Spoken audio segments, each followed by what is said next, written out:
And welcome back to Scavtalk, everyone. In today's episode, we'll be discussing the fresh, hot off the press Tarkov TV that we just received from Battlestate Games, detailing the upcoming wipe and future wipes, and all the fun and exciting features and new additions. So, Giga, dude, I am so hyped, man. Yeah, I'm hyped, dude. I think a lot of people are. I'm really hyped about some of the stuff that's coming later, but I'm just big positive energy coming from me today. That's good. It is good. I think the community's in a good state with a lot of this and the way that it came through. We didn't really know what we were getting when, but finally we got Tarkov TV, which is fantastic. And I guess the biggest thing is that we know that a wipe is coming in August. That's the main point. And then they've got another one slated for December. Whether that comes through or not, I mean, we'll have to see, right? It's that December is a really long way on the BSG timeline. A lot can happen. A lot can change. But at least we got the August wipe. We don't know yet when it's going to be in August. So that could cause. I saw one beg talking about it as well, as being like, really hope that it's not when I've got my family holiday booked or whatever. And like, I'm basically in the same position. I'm like away in the middle of August until like the 20th or something. So I'm like, oh man, please be late. Because like a ton of people take holiday in August. Usually, it's a proper period for it. So we'll see. We don't really have any indication. He just kind of smirked when people tried to get more information out of him. So who knows when exactly it's going to be? But no, Tarkov TV, awesome, really good. Glad that we got it. You're excited. What are you hyped about? The December wipe. That's when all the exciting features are coming. But I mean, I'll probably check out the August wipe just to do it. It's kind of unfortunate. I mean, I don't want to like spoil too much of what want to try to do this in a somewhat systematic way conducting this podcast, but I don't want to like go over every single item. So I may flash up the roadmap here on the recording so people can see it and when we talk about certain things. But yeah, dude. Yeah, a lot of this stuff we've talked about before, I think. So we don't, unless there's something really new, we could just mention it and then move on, I suppose. Sure. So the way that the roadmap is organized, I'm sure probably everybody has looked at it at this point. I do think it's quite confusing and a bit counterintuitive. You know what? I sort of see what they mean now that I've looked at it. Yeah, I mean, when you first look at it, I did get that vibe, but now that I like had a chance to study it and figure out what's going on, I think it's kind of neat. It's like because it's very rough estimations, but it works because there's like dates and like they have months this time. So. And it's kind of like, because what I thought was weird is that it almost looks like a bunch of stuff is coming and then the wipe's happening. But what it really is it's kind of like a timeline of completion. So it's like all the green stuff, and the important thing is the key, right? So all the green stuff is going to be in the summer update. Those things get finished and then the wipe happens. And then the blue things, that's coming in the winter update, but they're saying, I guess some of them are going to take less time than others. Maybe we'll see them partway through. I assumed it would all come with the big wipe, and maybe that will be the case in the end. I don't really know. But so let's just go through what we're going to get in each part. So I think the broad brushstrokes, patch 14 that we've been talking about previously is getting split into two pieces, basically. Like it was an enormous amount of content for one patch, and I think we said that pretty systematically ever since they released roadmap number 1. So in the summer update, we're going to get loadout presets, which we've seen already. They showed like a teaser, but it was more of a meme teaser. It's like not really anything else other than what we've seen already. Randomized loot container spawns, which we've talked about. I don't think it makes that much difference, but okay. Selecting a body part to heal with a hotkey. We actually saw the teaser for that in game. So that looks like it works now like the magazine selection. When you hold down the R button and it shows you a list of all the magazines that you have available and you can swap between them. I actually have that unbound. I don't know about you. I don't know whether you ever use that. I mean, I'm not, because most people just bring in all of the same mags. So it normally doesn't really get used that much. And only in hardcore have I ever had the need to try and do that. But I never rebounded. I just used the inventory for it, which is, I guess, not really optimal. But it's one of those things where if you have it bound? I'm trying to think. Like, is it one of those ones where if you have it bound, I think that might just be double click. Like, if you have it bound, then it might affect your actual normal reload. I think maybe that's not true. Sorry, I think that's quick. I think that's quick reload actually. What the hotkey are we talking about? Sorry, I was. You were distracted. This is the hotkey to hold down and then select a body part, which I was saying is similar to the mags one. Okay, and you have because right now, right, if you hold down R, you can then scroll wheel and select a magazine, and it looks like that. Right. So you hold down the med, and then you use I the see. scroll, Yeah. and then you pick a particular body part to heal. So I'm assuming it'll work the same as that. And it seems to work with like CMS and with splints and with normal meds. It's like anything. Yeah, I mean, I don't love using the scroll wheel because you can like over scroll and then you have to like re-scroll. Like it's kind of annoying. Skill issue get good, I suppose. I thought the UI, like at first I don't know. I think part of me feels like there's a little bit of UI, like it looks good, but I'm not sure if I need. Like I feel like there's a lot of real estate being taken up, and part of that is because there's 50,000. All right, so sorry. There's like 9 different parts you can heal, right? 7, I don't know, somewhere in one of those 2 numbers, maybe 8. But anyways, it's just like a really long bar that comes down, and I guess it won't be as if it's like I'm assuming if it's full, then it's not gonna like if nothing's wrong with it, it won't show up in the list. But it just feels a little like I on one hand I like how it looks, but on the other hand I feel like it's not very. What's the word? I don't know. I almost think like a menu wheel that pop up is just kind of like a little bit more efficient, I guess, because it pops up quickly. You just drag to the like you have muscle memory to drag to a certain direction, and you let go, and it does the heal. Like that would be kind of nice. Yeah, actually, what if they just popped up like a character, and you could like, if you drag down, it would go to the stomach. If you drag bottom left, it go to like the left leg, bottom right leg, to the right arm, left arm, I don't know. That would be well designed, Church, unfortunately. I don't there might be some issues there, but yeah. Because Tarkov doesn't really have the concept of radial menus anyway. I did see that in one of the comments when I was watching it live, and someone saying, "Oh, it's a shame they haven't done a radial menu because it was so much easier. You hold the button, then you pick the direction." No, I guess they do. That's you know what? They do for voice. The voice lines are radial. Yeah. So they could have just hijacked off that system. They already have that implemented and have it pop up in front, and then even small or whatever. So no, I'm actually wrong there. They do have a radial system in there. Anyway, I don't really mind. The only thing you're basically just going to have to figure out the easiest way, and I'm sure it's going to be very straightforward. Hopefully, it's just like one scroll. You hold down the button, and then you want to scroll down one click to the thorax, and then let go. That's basically all anyone wants to do. I'm sure the rest of the body parts is just let them heal systematically, Well, but, see, I thought it was going to be something different. Like you could have it bound to a key, and you would press it, and it would like heal. I don't know. I don't know. I guess I didn't really know exactly what they meant when they were going to implement this. But one kind of cool thing about this that I do like though is that now you can basically check the body part HP without going into the inventory, which is kind of cool. Because say you get shot and you've got a bleed or something, and you've got a 1 HP limb. I don't know whether if you hold the button down, whether you can just cancel it somehow. So you hold down the button and then go, actually, I didn't want to do anything. That'd be interesting. Because you'd be able to see it go like, 5, 4, and you're like, oh, I need to heal that leg like immediately.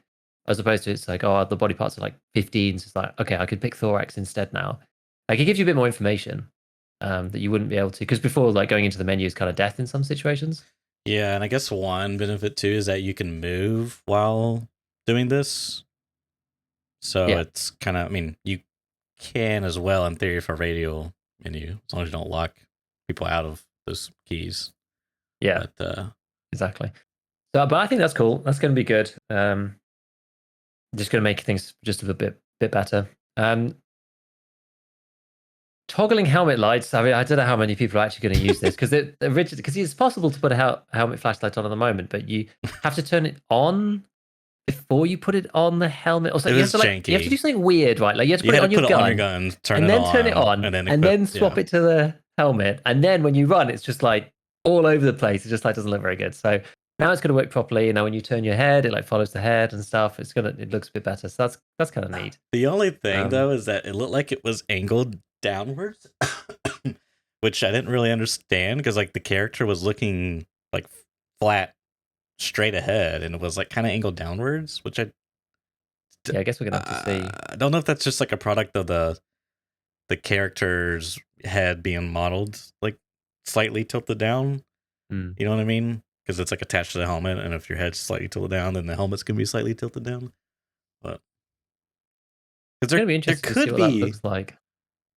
some interesting stuff with like yeah, I don't know, like with your head flashlights. I'm trying to think of something. Maybe you like free look, turn on your flashlight, and then they think you're facing this way, but you're actually facing this way. Like, I don't know. There's kind of free look flashlight on while shooting the guy. Just some weird meta.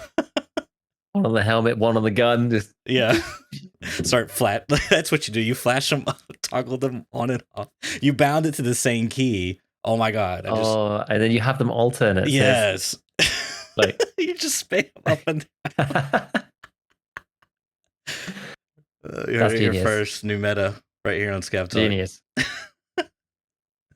So I think that's quite straightforward.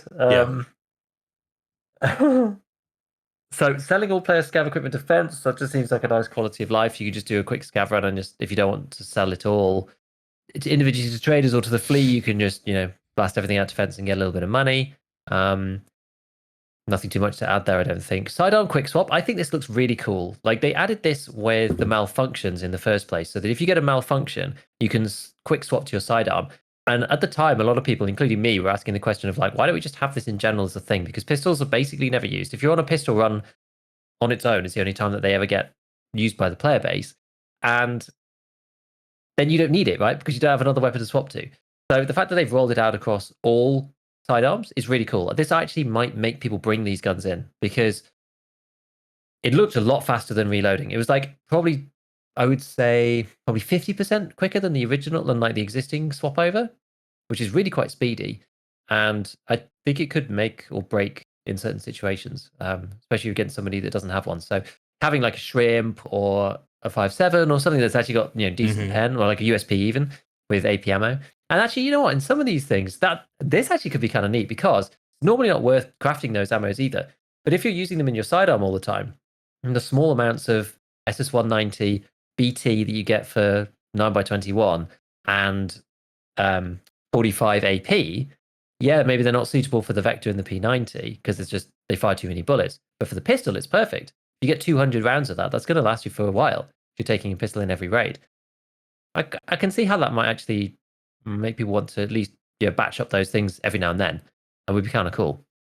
So let's see. But I'm kind of hopeful for that. I think it'd be fun because it would be good to incentivize people to take in extra things to improve their survival rate. But you have to weigh up the cost benefit. I think it's good because right now it's just bad.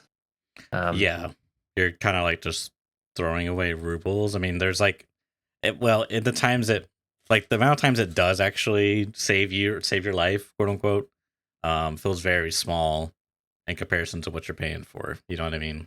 Yeah, exactly. But like now, and it's kind of cool as well. You run out of bullets, like click, click, and then you're like, oh, it's a quick swap to the with the pistol. Because it like swapping weapons right now feels like the dude's just kind of strolling through the park, swap to the other gun. It's very lackadaisical and just he's very chilled about it. Whereas like the hot swap to the sidearm is cool because you're saying fine. It's great because you're making a tactical choice there too. It's like I'm sacrificing probably a smaller magazine. I mean, it depends on what gun you've got, but maybe a smaller magazine, lower power or whatever, but to get a small advantage to just try and clutch the fight.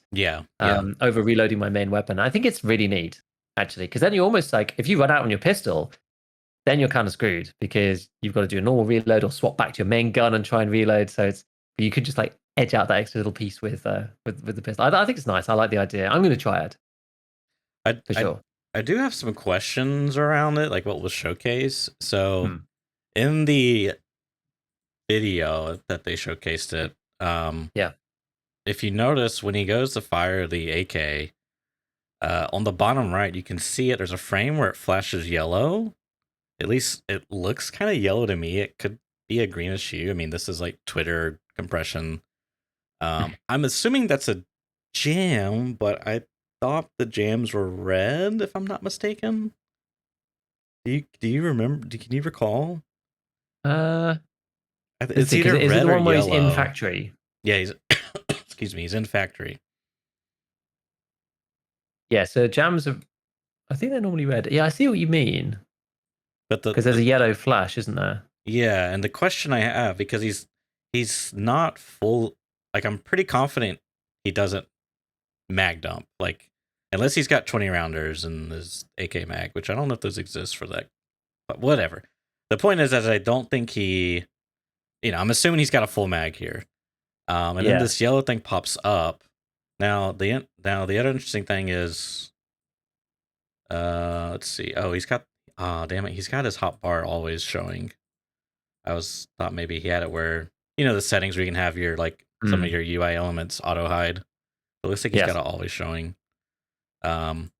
Anyways, Also, you can't see the moment when he actually triggers exactly, it. yeah, that's what I was Yeah. hoping.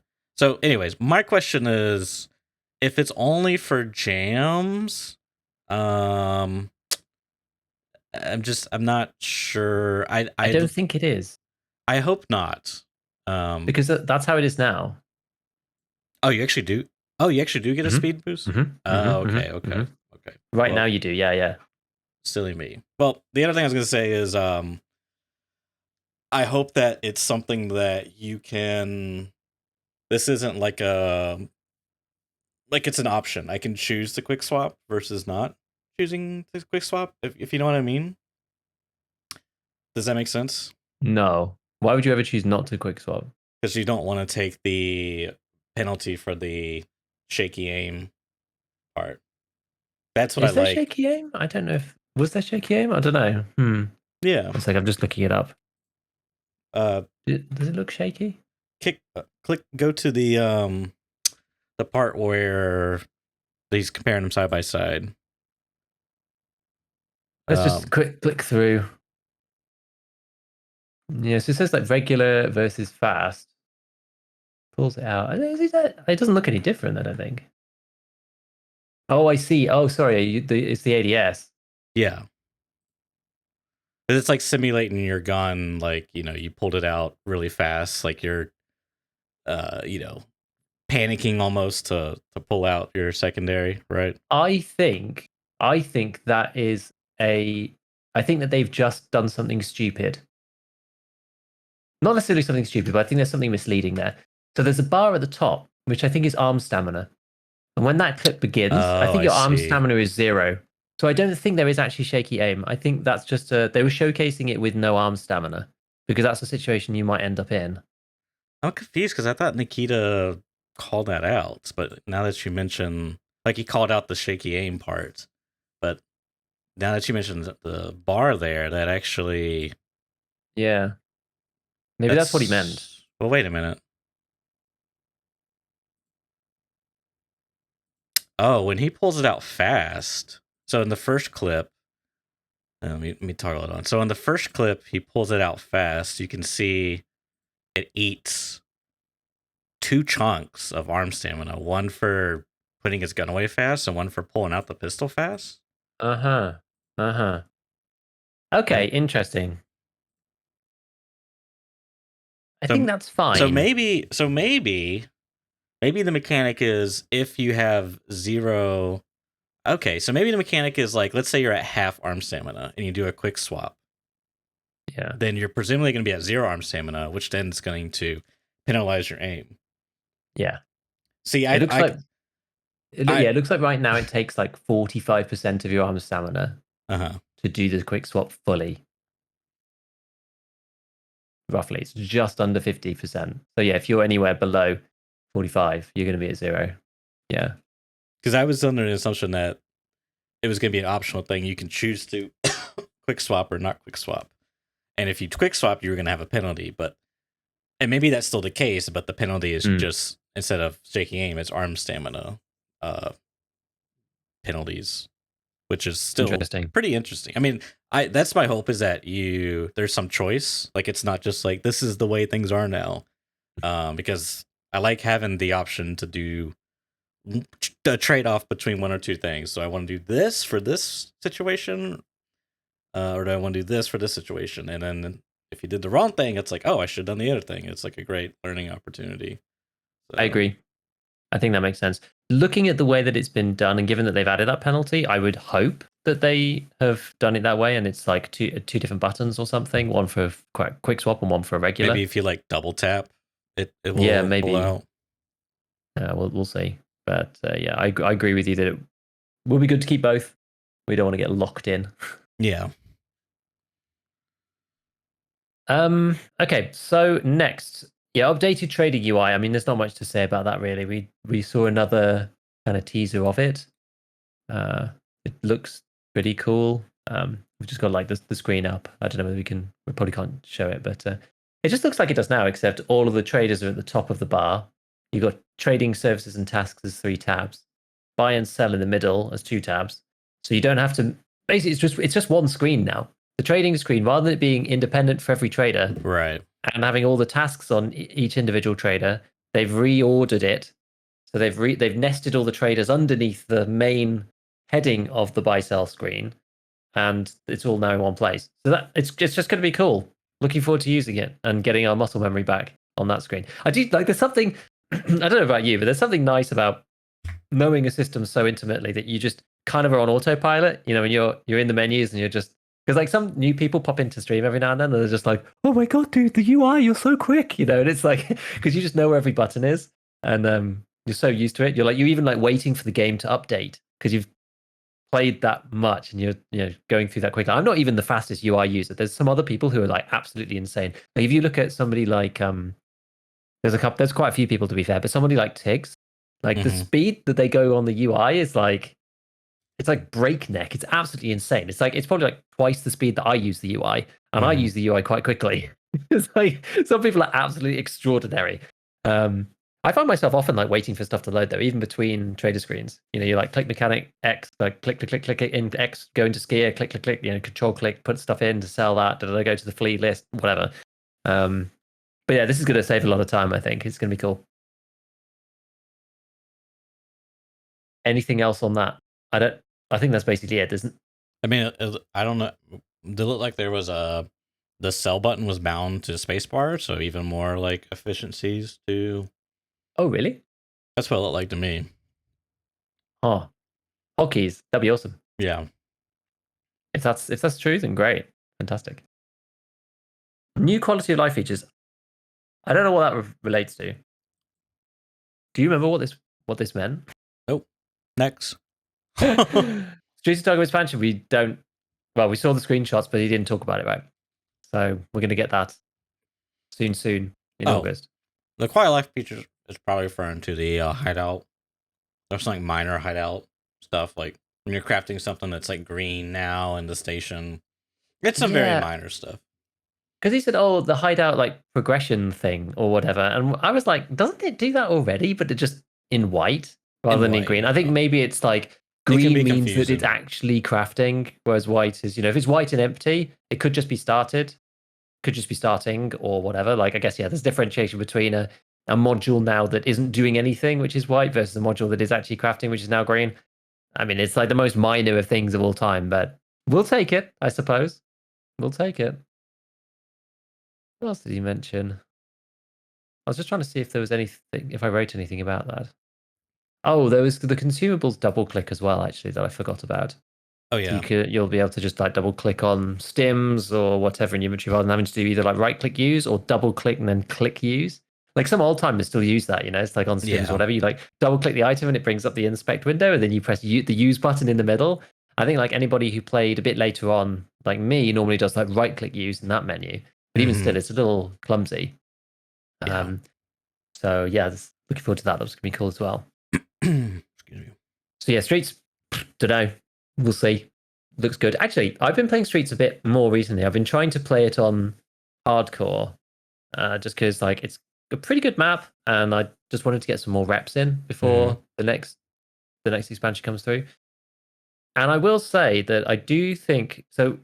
Where the expansion is going to be, supposedly, is if you have the regular map in mind, with Pinewoods kind of like top middle right, and Concordia is bottom left. It should be that top left corner, I believe, around there somewhere. And sort of wrapping around to construction. And I do think that that'd be quite good because when you're in Concordia right now, it's actually really hard to get out if anybody else is in Concordia because it's very dense. There's lots of up and down. Like you can't go all the way up, right? But you can go, 1, maybe 2 stories in some places. And if you try to go through construction, there's like a whole wall there that's all black, like blanked off. And you have to go through that construction bit in the center. You basically just have to jump from one little shack to the next little shack until you get there. There's just no other way to go. You can go down into the basement, but then the only other way out is round the back past, I think it's called evacuation zone, that extract. And then you're like right into Lexos. Like that area is just like so constrained. And if you spawn there, it's just, I've just often found difficulties actually getting through. And you just don't really want to go through construction towards post office and check 15. Like that's part of the issue as well. It's like, where do you go? Like construction, which is full of scavs, with check 15 just after it, which is the Chad hotspot, with Sparger next to it, and Lexos over here, which is another Chad hotspot, with one extract right next to you, which is the evac zone, and like destroyed crane, whatever it's called, over there as well. So there's just like the extract Chad hotspots, like Concordia is like so hemmed in. If you could get around construction around the back, that would add a really necessary pathway, I think. Because right now I feel that area is quite linear in many ways. There's not really much you can do. And it's very exposed. You're just like on the street and there's nowhere to go. You can't get in check 15 other than through the front and the back door. It's like miles off to one side. Construction's completely open. Concordia is completely open out as long as you're not in the underground. It's like tough. So I'm actually looking forward to that. That'd be cool. New weapons. PKM. We've been teased that or rumored that for a very long time. SVT, AVT, which I had no idea such a thing exists, but apparently it's the fully automatic version of the SVT, which SVT is essentially a SKS that fires 7.62 by 54R Mosin rounds, aka. I think it's kind of going to be like the Hunter, the Vepa Hunter of 7.62 by 54R, right? Like the budget, the original budget choice. But yeah, the AVT being automatic is moderately certainly interesting. I mean, I'm gonna pull up the video of it. Like, this is like we kind of like makes me sad. Is that because we're getting all these new guns? Like, yay, new guns! But then I see the recoil on the new guns. I'm just like, oh, I forgot. Oh my god, I just got sound blasted by Twitter. They're reworking it, Church. Don't worry. Yeah, no, but it's just kind of sad because I'm gonna get it. Like we're getting the new guns now, and then we're gonna get the recoil update in December. But like he shot the ATV 40, and it was just like, oh, okay. I I don't know. It just feels like it's gonna be a gun that you just spray and pray. Like it's like the ultimate scav budget gun. Like I don't know. And you just go kind of full. You just don't ADS, you just like press it into people at point blank. It's like great for annihilating a single person. Like it's probably a 10-round mag if I had to guess, and you just like, yeah, exactly as you said. Yeah, I don't know. I was trying to look. It's like the mag's quite big, but the bullets are really big. Right. So it's kind of hard to know. Like, yeah, it's quite a long mag. It must be 10, surely. I can't imagine it's more than that. There might be some extended mag options. I don't know. I really don't know much about that weapon. I mean, I've played it in like some older Call of Duty titles, but that's those are really wild days back then. Doesn't really tell you much, does it? Right. Yeah. So that's pretty scary. I agree. There was a shotgun, which is the sword off. It's like a double barrel, but it's the sword off one. It's called the Sword MP43. Rigi's dad's Obrez, which is odd that they decided to call it that specific name. They could have just called it the Sword MP43 and no one would have batted an eyelid. But then they said like Rigi's dad's Obrez specifically. It does make you wonder. It does. So whether that teases something coming in game connecting to the lore or whatever, I don't really know. Quite funny having an even shorter one. I remember looking at the double barrel when it came in, and there's you can actually get 3 different barrels for it, and you can make it shorter if you want to, rather than the stock one. And I think it only costs you 1k to do it, because it's like 4k for the new barrel, but you sell the old one for 3 or something along those lines. So you can make it teeny tiny if you want to go in factory with it and just shoot them legs. But yeah, it's kind of interesting. But yeah, the PKM I think is the one that probably catches most people's eye, because it's belt fed 762 by 54R, and he said though that it's boss only. I don't know if that's he did? Taban Oh, or okay. the other guy. Yes, it's a boss only weapon. I'm not sure if he said it was. Did he say it was going to be lootable? I can't remember. I think it's going to be, surely. But it's like, I guess, to me, it makes me think about the 6-slot revolver, semi-auto revolver grenade launcher from Big Pipe. It's like, yeah, that weapon's in the game. Yes, it's boss only. Yes, it's lootable. Like, is it ruining the game? Absolutely not, because it's so rare. It's so rare, yeah. Maybe But to a it's fault. kind of fine. Yeah.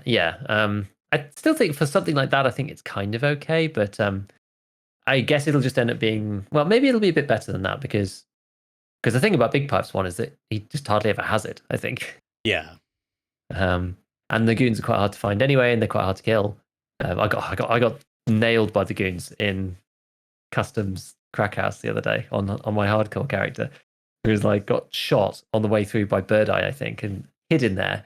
Tried to leave out the back door, like turned around, and there was Big Pipe just standing there, just like, huh? And he basically did like a double take. But he was like really weird. He didn't just beam me straight away, because I wasn't aggroed by him whatsoever. But then I was just like stuck in crack house, like Bird Eye on one side and Big Pipe on the other. We just had to try and open the like top door and just like leap through the buses, and then got killed by night. I was like, man, it's like so hard to get out of the way of these guys. But yeah, I don't know. We'll see. It'll be interesting. I think the PKM is going to be more usable than the big GL. So I don't know. And like, to be honest, even if you could buy it on like Peacekeeper 4 with a barter or something, depending on how they put it in, it may well just not end up being meta, Because like this thing, if it has like 0 ergo and there's like you can't really mod it very much, then it might just end up not being that great. You're better off with an RSAS or a mutant or something like that. So it might just be kind of a meme gun. I don't know. Like, yeah, the bullets are big, sure, but like M61 is also great. So do you really need like full auto box mag if it's going to have 100 recoil on it? I don't know. I mean, that's the thing he did call out, I'm pretty sure, as he said, the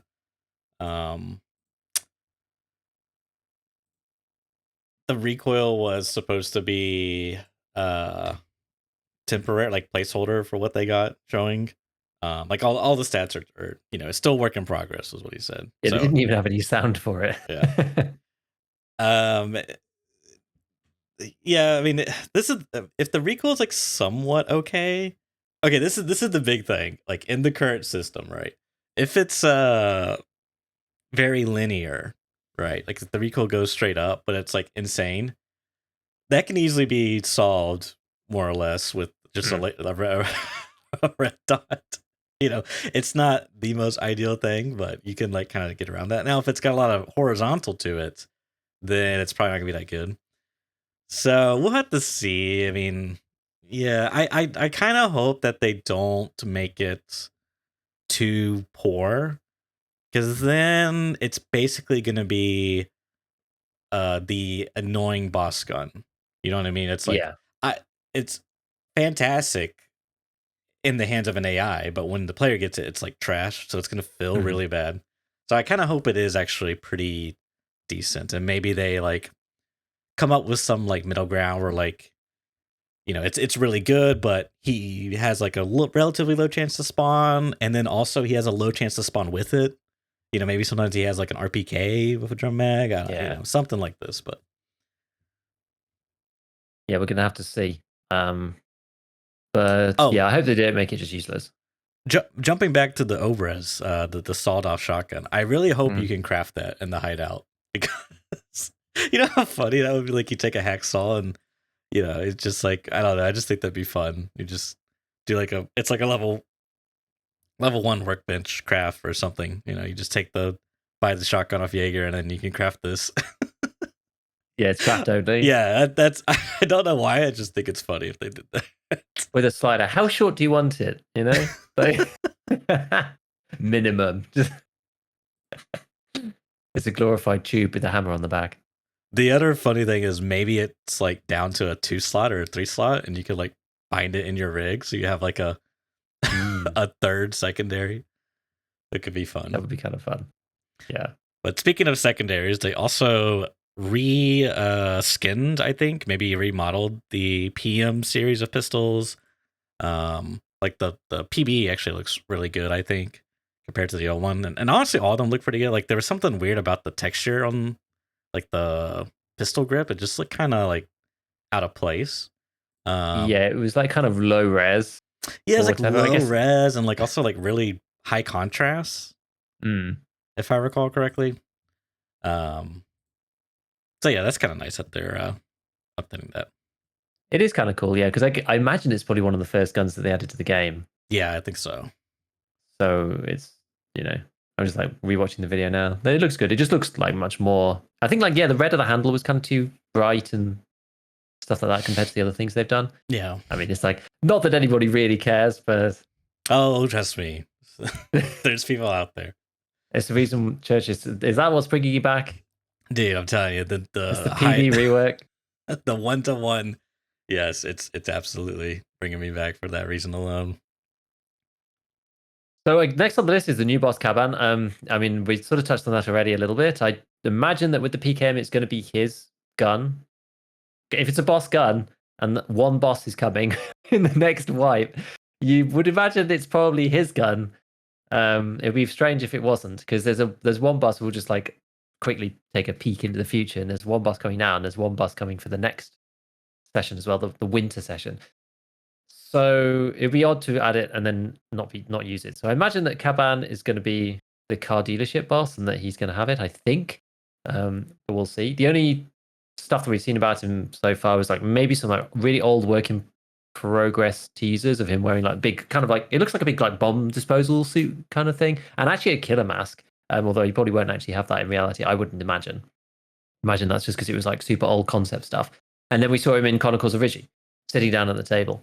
And those are the only things we've really seen of him so far, other than hints of the car dealership and going around the car dealership itself when he's not there right now on the streets. So we'll see, because with Caban, presumably that includes the whole like dealership setup, plus the fact it's going to be fortified, and they said there's going to be mines and snipers and all sorts of stuff. So that center of the map, I mean, now that we think about it, after playing the map a lot, thinking about the comments that I just made about that area, it kind of makes sense to have the streets expansion over on that side even more, because if you just can't get into Lexos anymore, it's going to change the way the map plays quite significantly. If you've got this huge area that's just cut off, actually, it makes some of the map really tough. Actually, that whole back section, the evacuation zone, trying to get around there, it depends on how far this kind of fortified, killing sphere. Depends on how far afield that actually goes. But if it goes all the way through Lexos, all the way to the back to the scav camp, because there's like, watchtowers and stuff looking over the extract. So we're going to have to see like a huge area of the map's just going to be cut off and inaccessible. Which might be a bit weird, but we'll see how they do it. And then the other thing we got was a weapon stand in the hideout. I think this was teased during one of the previous like May or March Tarkov TVs that they did in conjunction with the randomized weapon or when randomized loot cases being randomized, whatever. But there was like a precursor where it was like a skit, and the guy was like on his computer, and then they showed a computer screen. You can see sort of like I could probably like fetch it real quick, but you can see him like playing Tarkov, and he's like in the hideout, and there's like a whole like weapons rack cell grid that he's got there, and it's kind of neat. So and I think the key to confirm that it will give you essentially like free space, extra space, extra storage, which is pretty neat. Yeah, I like that. It's cool. It's gonna be like a weapons case or something. They stole it from Lost Light. Lost Light did it first. Love it. No, it's gonna be cool. I like that concept. I think it's pretty fun to like showcase stuff. And I think he even said it's upgradable too. So it's another thing that you can spend time getting resources for. Like I actually think that they should lean into that even more than they do already. I think it's a big part of the game now, the hideout and upgrading it and stuff. But for me, I know it's not everybody's cup of tea, but like, some people just like grind through the content. But that tends to be, the real like Chad guys who just complete all the tasks and do all the things. I think most players would probably prefer more hideouty stuff rather than more quest stuff, because like the quest stuff's kind of annoying. Whereas the hideout, you kind of feel this level of constant progression. You feel like you're actually working towards something rather than some of the quests are just like really painful. At least I prefer it. I mean, max hideout is like one of my first goals each wipe, and I just enjoy that a lot. Like that progression is something that really keeps me playing every time, actually. So yeah, I like that they're adding more there. I think they even mentioned about it's not on here, but he talked about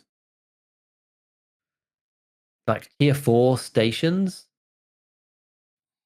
that allow you to access some of the better things. And he said, yeah, broadly. I don't know whether he was saying yes to everything, but he said like, yeah, it's planned, like more hideout stuff, more end game stuff. But I think that's going to be neat. I like the idea of even more in there, make it even harder to complete it and go and gather the items and whatever.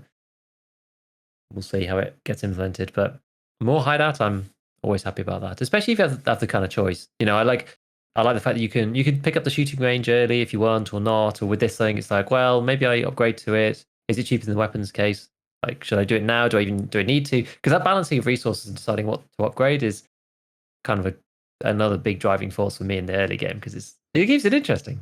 Yeah, I wish they'd kind of lean in more to it, specifically into like the RPG elements, like namely kind of like how they did with the gym, where you get like something to like level your character also, because like a lot of hideout is like stash and like gear management. There is some things like you get bonuses for hydration and energy, which those are cool, but I would, like the shooting range giving you, what is it, like some recoil control bonus or something, or like leveling bonus. Like I like stuff like that. I wish they would kind of lean in more to that, because then you could kind of like prioritize, as you say, like hypothetically, let's say the library increases your well, I guess it does something already, but trying to think of something like maybe if you prioritize a library, you could like turn in craft books for like new, I don't know, recipes or flat XP bonuses you get. Like, I don't know, things like this I think is interesting, because you could like prioritize one station over the other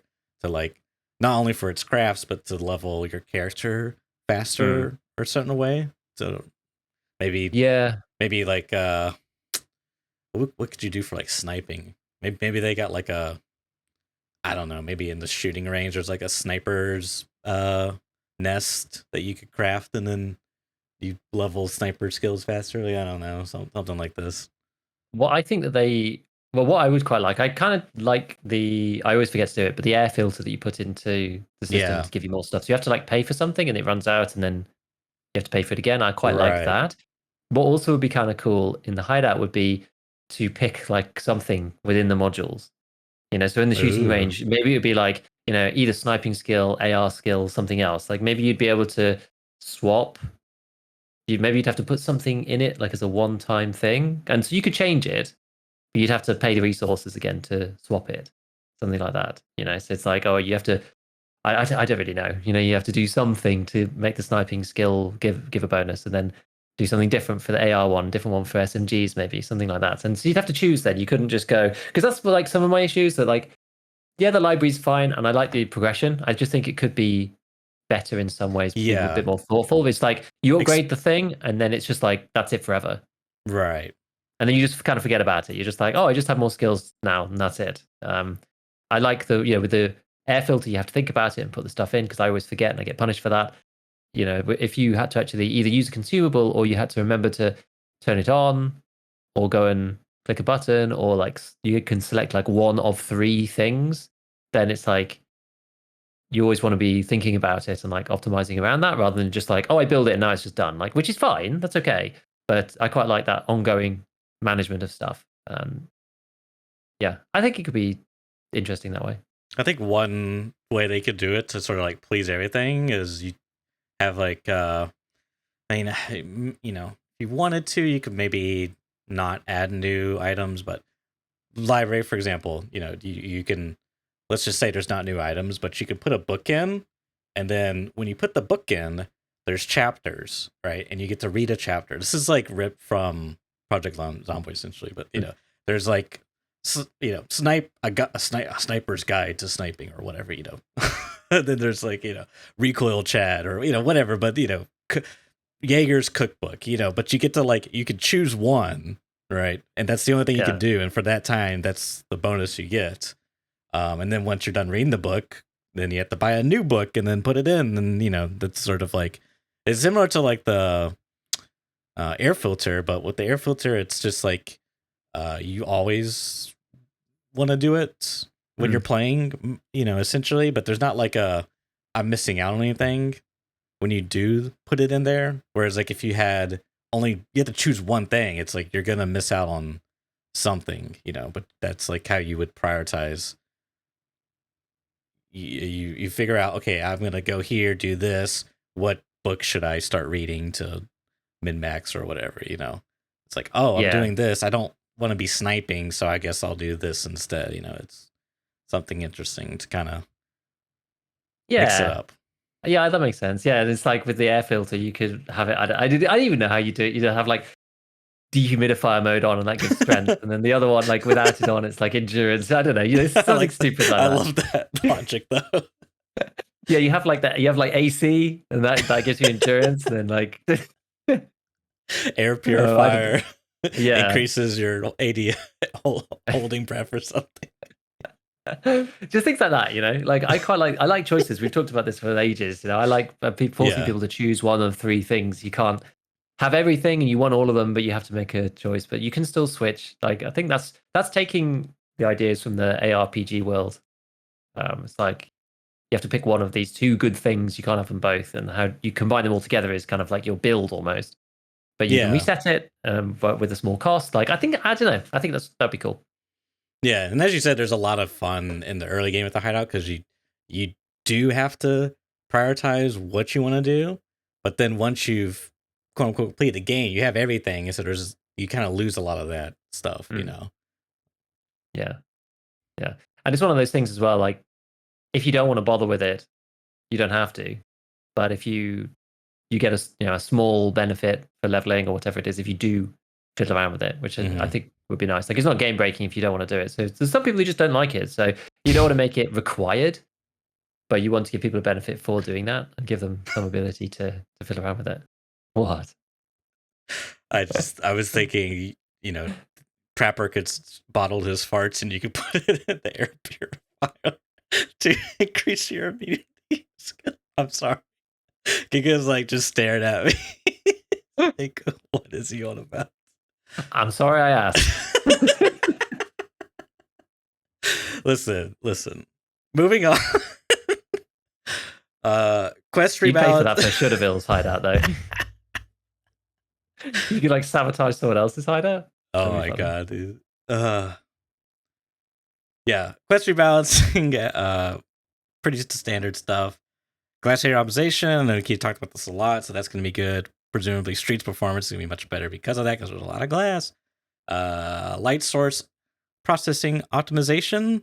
I'm hoping this is like light, not like pure optimizations in terms of like performance, but like visual fidelity performance. I'm hoping that's the case. Yeah, because there's so many places right now where lights just like turn on and off. Like the underground on Interchange, it's still kind of bad. Everything looks really good, and then you get close up, and then all the lights turn off, and it just is really strange. I don't know why it does that, but it just sucks. And there's like quite a few. There's some lamps around that do that as well. Like the lighting changes depending on how close you are and things. So hopefully they fix that. And yeah, various technical functional adjustments. These things are all the stuff that I think they said. Well, some of them were going to come in the current patch that we're in, but they all got booted out and pushed later because that FPS improvement, which like presumably comes with some of these things, got moved later on. And I think someone did end up asking Kim about it, and he said, yeah, some of it's coming in the next patch, some of it's coming in the middle of the two patches, and some of it's coming in the December patch. These like optimizations and increased FPS, because I think that's really important right now. Like everybody was really excited for, like, it is good, right? The networking changes that they've done so far are good, and the audio stuff is slowly improving. But they're saying like, dramatic increase in FPS, whatever they said on the original one, like that not coming, and then them increasing the number of scavs on streets and being even harder for people to run. Like even people who were running it at 90 frames before, running it like 50 now and having big frame drops and stuff. I know that's part of the course with big updates and things, but I think a lot of people were expecting or hoping for some of these FPS things to come in alongside what else they're doing. And the fact that they didn't it's the small downside, I would say. Like, well, for some people it's actually been game breaking, but I think across the community, broadly speaking, it's a grumbling point because things are getting better. The patches in general, we'd rather be in the situation that we're in now than where we were 4 months ago, let's say. At least that's my perspective. But yeah, we really, really, really need some of these FPS improvements to come through to streets. We like really, really need them now, especially now that they're starting to crank the scavs up. Did you see people are doing like how many scavs you can kill on streets challenges? I did There's like see Desmond and like a few other guys. So like somewhere in like 60 to 80 scavs you can kill in a single streets raid. It's absolutely mind blowing. I mean, I killed probably 15 in the underground of Concordia just on spawn. Wow. And by the time I've looted one, another spawned, and I loot that one, and then another spawned. And it's just like endless. I was like, dude, I'm just gonna be stuck down here forever. I was like at 50 something kilos, like straight off the rip. It was like nuts, and that was just grabbing random scav gear. I Really guess that's crazy. pretty nice for hardcore, right? You can just keep rolling the scav. Yeah, you get a lot of stuff. Although, yeah, I ended up dying on that one because I was too heavy and then died to a player. But yeah, there's so many scavs now. It does make streets pretty good from that perspective if you can get it to run nicely. But there are some vicious frame dips right now where it's looking great. I had this really weird situation. This is because I was complaining the other day about optimizing my stream and stuff as well as the game because that's like the problem. I managed to get streets to run at 120 FPS on stream, which I was like, look at this is beautiful. But when it was doing that, it was 100%ing the GPU, and then the stream was like slideshow. So everyone was like, well, the games look great for you. We can't see what's going on anymore. And when it drops to 50 FPS, it feels bad for you, but now we can see again. I was like, damn, this is like proper catch 22. So yeah, I don't know. We need some improvements. Lots of people have been seeing this kind of their FPS like halving. And I think even Jesse was talking about it on the other cast, was about how someone shoots and the FPS goes up. I saw this on Reddit as well. Like somebody shoots, the FPS goes to like 100, and then people stop shooting and the FPS goes back to 50. And as soon as someone fires, their FPS goes up again. It's like there's some That's bizarre. bottleneck or something utilizing processing power somewhere that gets freed up when whichever piece of the code is involved with doing the shooting in some fashion clearly takes over. It's very weird. So they need to fix some of these things. That's happening to quite a few people. And I've not seen it consistently, but I did on that particular occasion, I did have it where it was 120 and then it was just 50. And then 120 FPS and then 50. And there didn't seem to really be anything wrong, really. It was very weird. I had it on customs where my FPS went down really low while someone was using the automatic GL. I just had to like sit in the bushes because they just like absolutely tanked my frame rate. I could feel it. It was like 40 or something. There's all these nades were hitting dorms, and I was like in the bushes nearby. I was just like, please, can you stop shooting the GL? Yeah, but on my computer. But on streets, you're telling me when someone shoots their gun, they gain FPS? Did I understand Some that? people, right? yes. Okay. I mean, the For GL some thing, people in some situations. like the GL thing makes sense, but the streets thing makes no sense whatsoever. Yeah, exactly. There's something really kooky going on there. So the GL thing is like, yeah, something's happening and it's taking, processing for some reason, way more than it should do for some reason. Because like customs runs really well. But like with the GL map, I can rationalize because like there's explosions, there's particles, there's post processing going on, you know what I mean? But like someone's shooting their gun, gaining FPS, something's horribly broken with that, dude. Like that's not good at all. It's very weird. So yeah, we need some of these things to come through with this next patch. We really do. And then I guess the other stuff, like there's stuff just off the bottom, which is just ongoing. They mentioned Unity 2021. There was a roadblock with it that meant that they ended up not pushing it out when they wanted to, and it took longer for them to do. And they fixed it actually after this graphic was created, and so it should be coming soon to EM. I don't know whether it was coming pre-wipe, whether it was coming post-wipe. I wasn't really sure. But it's coming pretty soon, which is cool. And then there's like other ongoing things, the client performance optimization, more of the stuff we just talked about, the new matchmaking system. which I don't know whether that's got anything to do with Arena. I guess so, because they did say that they would be tied in at one point. But that's the one that they publicly announced was being tested on ETS. And then various improvements to the launcher backend and anti-cheat, which like, yeah, they're just working on that forever. So that's what we can expect in August, which is like, it's pretty cool. The Unity and Matchmaker is going to be... Oh yeah, that'll be some other time. We don't know if there's coming with the patch yet, because those ones are just like in progress. Unity maybe before or after, but we're not really sure. It depends on when they want to do the wipe. If they do the wipe at the very end of August, Unity may well come before the wipe, I think. Well, I'm reading this differently then, because I'm reading it like all these green bars are coming with the wipe, and then the blue bars, if you will, are like the estimated time it will be done, but they're still coming with the December wipe. But I guess that's not necessarily. I guess technically they could launch a patch in between that's not a wipe, but I don't. I mean, I'm sure they will, but I think it's more likely the major features will come with the wipe. But anything's possible. Yeah, no, I think I'm reading it the same way as you. It's just these 4 things at the bottom, like client performance optimization is in progress and just ongoing, right? So that has no end date or anything. That's just like continuous. Right. The same thing with the various improvements to the launcher. Unity 2021, as far as this roadmap goes, is slated for somewhere between the August wipe and the December wipe, if you look at the length of the bar. But on the cast, Nikita mentioned that they'd fixed the roadblock that stopped them from releasing it. So this is slightly out of date. But he didn't say, I don't think he did.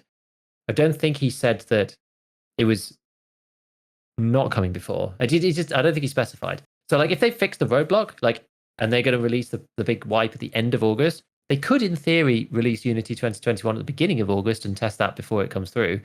They probably won't. They'll probably do it in the middle sometime. But who knows? Honestly, who knows?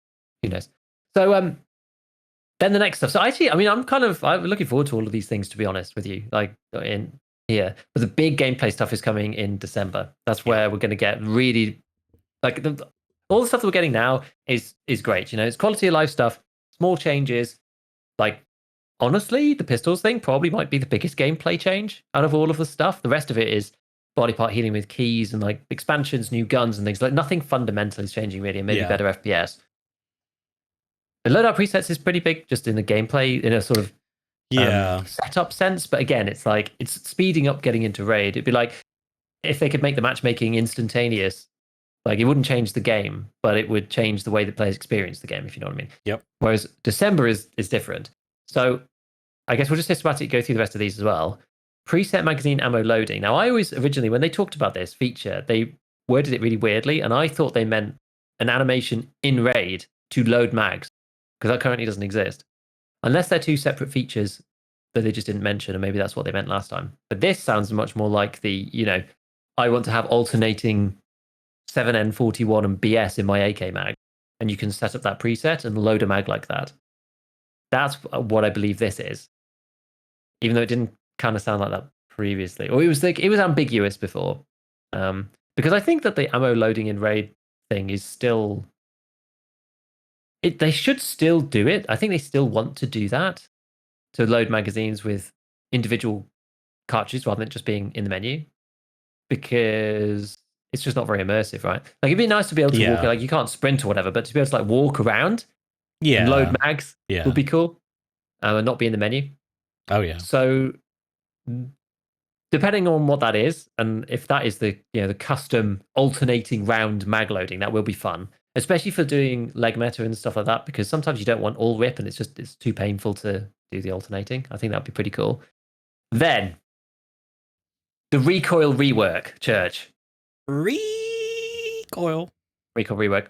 They have shown, I'm sure everybody has seen it. I'm sure they've shown a teaser.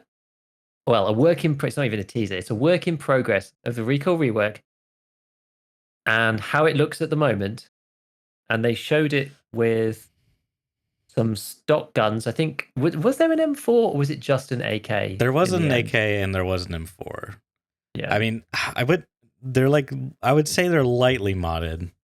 Yeah, I think the AK has a muzzle on it or something. Yeah, it looks like But that's about it. Like PWS maybe. Yeah, it has a muzzle. I think it has a grip handguard that's it's hard to say. I don't think it's a stock one though. And definitely the rail is I think that's the dog leg, the one that no one uses anymore. I I think so. The one think. that's strictly worse than Yeah, the right. Bastion. Bastion. Yeah. I'll never One of my forgive them favorite for that. things. Yeah, that was a good one. It's like, oh, it's more expensive and it's one less ergo. Have fun. Very strange. Very, very strange.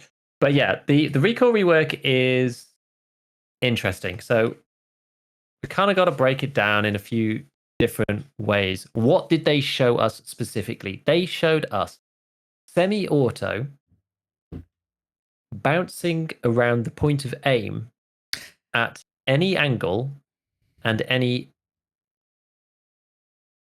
distance within a certain radius. So your shot can go down as well as up for the final cursor placement, and it Sorry. does not revert to the same place.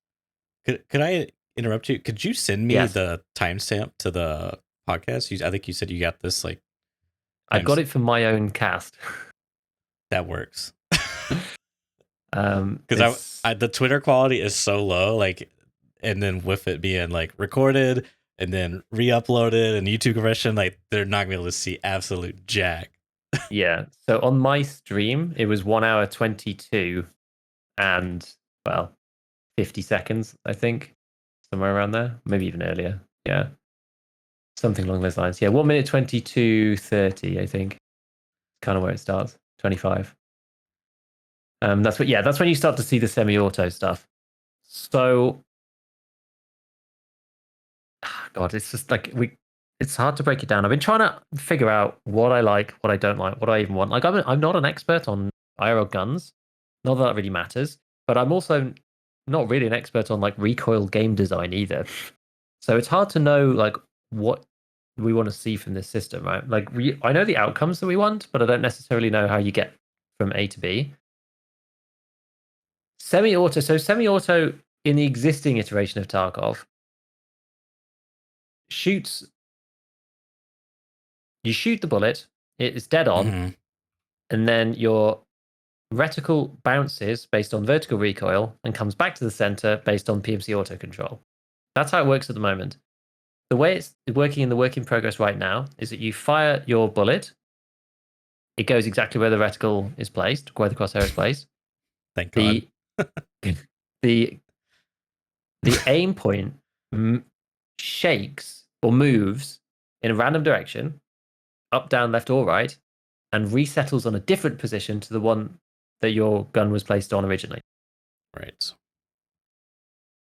Now, a lot of people have Which said that this seems like they're making semi-auto less consistent because you don't know which way it's going to go. Because like right now, you know it's basically going to come back Yep. to the middle. So you just have to wait. Like it depends on which gun you're using as to that resettling time. So if you're using an RSAS, it's much quicker than on an M1A, for example. But you just have to wait for it to get back, and then you can fire again. Bang, bang, bang, bang. It's very consistent, right? And it's like using something like the SKS. Why some people like the SKS because that's very, very tight. I mean, all the guns have got tight horizontal these days, but the SKS is still particularly tight, I think. And or even the vertical. even the MDR. I mean, I can't say for sure nowadays, but I know the MDR used to have a really high return to center time, so it was like great for single tapping. Yeah, they did actually nerf that on the big one. Yeah, the 762 308. one Oh, okay. is not as good now. But yeah, you're basically just like once you get used to the gun, you get used to the timing of firing.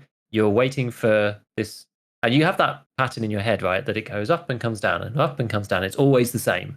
Yeah. So you get that timing, you get used to the weapon, you get used to the rhythm, and that allows you to shoot on semi in a fairly decent way.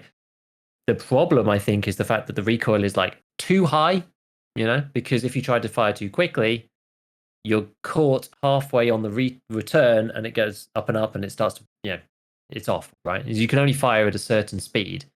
It's a very rhythmic thing in Tarkov. With this new one, because it could go anywhere, it's a bit like horizontal recoil that we've talked about in the past.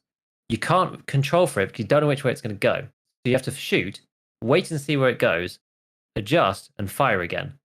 It's much harder than being able to time it because you know where it's going to go next. You know, you go Yeah. bang, bang, bang because you know exactly it's going to go up and come back down, but up and come back down, bang, bang. It's like drumming along to a song. It's a rhythm game. Yeah. Whereas if it's like you're trying to listen to a drum beat, but you don't know when it's coming, and it's like you have to drum when the drum beat happens, right? You can with a rhythmic thing, you can just dum dum dum dum along with the music. If it's like random, it's like dum dum dum dum dum, and like then you're going to be off. Like it's just the whole rhythm is off, and so I think that's what people are worried about. That will be feel inconsistent about this and make semi harder is because you're going to be constantly adjusting your mouse, trying to get back to where you are, and sometimes it's going to be up, sometimes it's going to be down.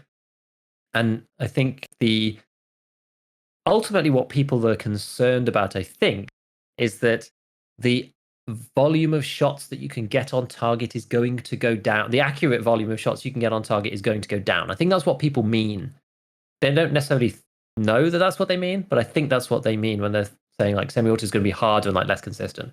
At least that's what I mean, right? Because like accurate volume of shots is the most important thing with semi. You can spam semi like crazy, but it's often it's like only useful close up or in point fire or whatever. So it's the accurate volume of shots. And if that goes down, that's going to be a nerf to semi-auto, which already kind of needs some love. And I think that's what makes people concerned a little bit. Yeah, I mean, it's tricky because I would say, I mean, I do think it is more difficult, this newer semi-auto system, because you have to be a lot more proactive, versus like previously it was more passive. You just sort of like, as you said, it was very rhythmic. So now you have to like adjust on the fly, and like there's it's interesting because there's like a bit of a trade off, right? Like in the old system, you know, I'm using my skewed memory of a 308 MDR where you'd have the voodoo. It's got insane kick, you know, it's got the classic flip, but like it's going to reset back to center every time in the same spot. So it was like it's just very rhythmic for single taps. It felt really good. Whereas now you perhaps maybe have better sight picture because there's less recoil overall in theory, right, with this new system. Because I think it's fair to say definitely there's less recoil overall. I mean, we'll get into some of the finer details in a bit. But the trade-off is that it's now sporadic. And it's like on a spectrum. Like in some instances when you know the shots fire, it moves only slightly. Maybe it moves only slightly to the left or right or you know in some diagonal direction. In some instances, it's really massive. Like it moves a lot, and you know, I feel like it is a nerf because when you're going for single taps, you're typically going for precision, and I mean, I guess just don't miss your shot. But you know, we're all not all of us can be as good as Church 1x1, so you know, we got to keep that in mind. But it's going to make those follow-up shots a lot more challenging and feel pretty bad, in my opinion. So I here's the thing. I like the conceptual idea. I just think it needs to be toned down. And my presumption of how this system works, and we'll get into further detail, is that how it works essentially is like when you let go of mouse one, it then applies this repositioning of the center point of aim. You know what I mean? So it's a theory, a game theory. But you know, maybe you do a burst and you let go and it recenters. But I think there's some kind of like check it does to do that. And I assume the reason why they did something like this potentially is because they'd want to avoid like a single tap, like a spam. I call it like a spam meta, where I mean I've played games that had this issue where and you know, imagine like Counter-Strike, but instead of like ridiculous recoil, you just have bloom essentially. Like your gun becomes more inaccurate. However, when you're not shooting the gun, your bloom sort of reduces your crosshair size. You know, it's kind of like COD 2 if you're familiar with, you know, Call of Duty. But so essentially there was this meta where you would instead of full autoing, you would sort of like tap your gun in like a very rhythmic way, like not single taps, but like sort of like hold it down for like zero point 0.2 milliseconds release, hold it down for 0.2 milliseconds release. You would like and you try to like get it in a very rhythm, and you would basically be fighting the bloom to keep it like somewhat accurate, but you could like full auto and be very accurate. It was like it's kind of like busted.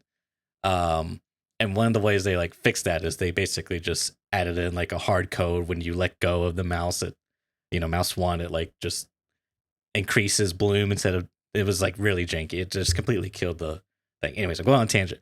So that's kind of my assumption because I think they might fear. I mean, they might fear some type of meta like that. Alternatively, they just wanted to do it because realism. But I think it's kind of a neat feature. I just think it needs to be scaled down to like 90% of what, or 80%. Sorry, scale down to 10 to 20% of what it is shown at currently. Yeah. That's I my think I thoughts. agree. There's only one other part to it that I was just thinking about now because I just was rewatching the clips while you were talking. There's one thing that we didn't see, they didn't actually do, which is exactly what you just said, and then what I was kind of alluding to, which is like the fastest that you can fire it on semi. What does that look like? Because Right. sort of in a sort of like weird way, because the recoil is random, and I don't know if there's a bias. I'm not sure if there's an upward bias or what, but I mean, it seems to go kind of in any direction. In theory, if you're just like spam clicking semi, Mm-hmm. it might end up just averaging out, you know? Sometimes it goes up, sometimes it goes down. So you just keep clicking. You like do a sort of macro adjustment as you're going through, but because it's not going up. It's like bam, bam, bam, bam, bam, bam, bam, bam, bam, Right. bam, bam, bam, and sometimes you'll get a drift, and you'll just have to readjust it. But it might actually end up being quite good. Possibly. I mean, some of the if you look at the AK, uh, there's like the one of the later taps he does. It like drifts way down into the Yeah, right, which is like pretty egregious. And like mind you, this is like what 10 meters, like yeah. so. I don't know. And I'm these not guns are kind of unmodded too. Like this is the problem. We need right. to figure it out. We need to There's a test lot it of with questions. Yeah, for modded sure. guns as well, because like we were talking about this the other day, offline actually, about how certain systems of recoil. So Tarkov had the same system of recoil prior to 1212, right? All that Right. got changed was the numbers, but nobody ever thought that the flip or the recoil itself was really a problem until 1212 came through because the numbers got adjusted. So when all the guns were really low recoil and laser beamy, the problems with the system weren't even that evident. You know, the fact that like fast fire rate weapons get penalized more because they shoot quicker, they got higher RPM, and all this stuff. Like none of that appeared until 1212. So if you end up with Kind of, sort of. like we need to see both ends of the spectrum. We need to see like the meta guns because a meta gun on semi with randomized drift. Well, if you take a stock M4 and it's like 90 recoil, when you take a meta M4 and it's like 20 recoil, if you did divide that effect by 5, and it is random around a point, but it's like that Right. might actually be That might insanely be good. insane. Yeah, that's a Yeah, fair point. and we need to test both ends of the spectrum before we can really tell whether it's going to work or not. So yeah, I mean that's that. But okay. That's semi. That's semi. Anything else to say about semi? I kind of wanted to like break it out because like this is one of the most important things that's coming. BSG. Let's just interlude for a second. BSG seem to be like open to feedback. They want people to make videos. I might make a video on it at some point, like once I've decided what I'm thinking and after I've spoken to everybody. And because that's the thing, I didn't want to just like I was tempted just to jump in and be like, oh look at this recoil, like make a video about it and stuff. And I was like, no, I want to sit. I want to think about it properly. I want to make an actual video that I think either summarizes what other people have said and what I feel as well, and what I think is good or not, or maybe even just the questions that we still have. But BSG are open to feedback on this system. They're going to be watching the stuff. They're going to be reading the Reddit articles. They're going to be, the community managers are looking out for things to forward onto the team. They're taking in all the feedback to try and get this right. So we basically we have one chance to fix Tarkov recoil. And if we screw it up as a community, I know it's on BSG, but like we need to try our absolute best to get what will be good. And do we know what's going to be good? I'm not sure. But Yeah. on that note, they said that apparently, I think Clean put a Twitter post out saying that the ETS change it's going to come to ETS, the recoil, because everyone was like pleading, saying like, please put it on ETS. And there's another big campaign at the moment going on about removing the NDA. I think Trey's talking about that. I saw some posts from him and stuff, and I think Clean's been like, what's the word? Alluding, teasing. No, what's Campaigning, the word I'm looking for? Yeah, campaigning. I was trying to think lobbying. advocating, That's the word. Yeah, yeah. lobby. No, I think Clean's been like lobbying BSG to remove the NDA. I think behind the scenes, and he kind of was like, oh, actually maybe I'll find. Oh, maybe I'll even find the tweet that he posted. Because yeah, if we just need like as much feedback as possible, so that we can Well, actually get what is going to be the best for the game and like test a billion different things. Airwing did comment on Tweetin's original tweet about Riven, about testing Recoil on ETS, and he asked him like straight up, like, "Okay, that's great, but are they going to remove the NDA?" And then Clean responded with Peter Griffin gif of perhaps. Yeah, that's what I was That's what you're thinking of. referencing. Yeah, okay, yeah. That's what I was referencing. So yeah, I mean, hopefully they do. Hopefully they remove the Yeah, I NDA so think that it's we can see what's going on and the whole community can talk about it. Everybody yeah. can critique it. Like it's important. So that said, burst fire. Well, let me say this about go back to single fire. Okay. Yeah, I still stand by. I think that the conceptual idea is a good thing. Um, and here's how I think they should try, because this is, I mean, it's such a complicated thing. You were kind of like alluding to, like, we need to make it as good as possible. Well, what's good? You know what I mean? What's the fundamentals that we're trying to achieve here? What's the philosophical standpoint on some of these things? Like, does this need to be like arena quake, simulation, or does it need to be like crazy recoil, breaking my arm, skill issue, get good scrub, level up your PMC to level 72 and get max recoil control? What's the thing? And I do think that from a design standpoint, I think they should have the hierarchy set up to where, I don't want to say like semi is the best thing all the time, because I don't want to say like it should be semi, burst, and full auto, because I think that's very misleading. But I think it should be engagement based and gun while factoring the gun you're using. So, like, for example, if I have a MP5, right, I should be able to full auto from up close, medium range, and maybe like long range. Like 100 meters is going to be kind of iffy. At that point, I may want to start considering burst or single fire. Whereas if I'm using like a what's a really high recoil gun?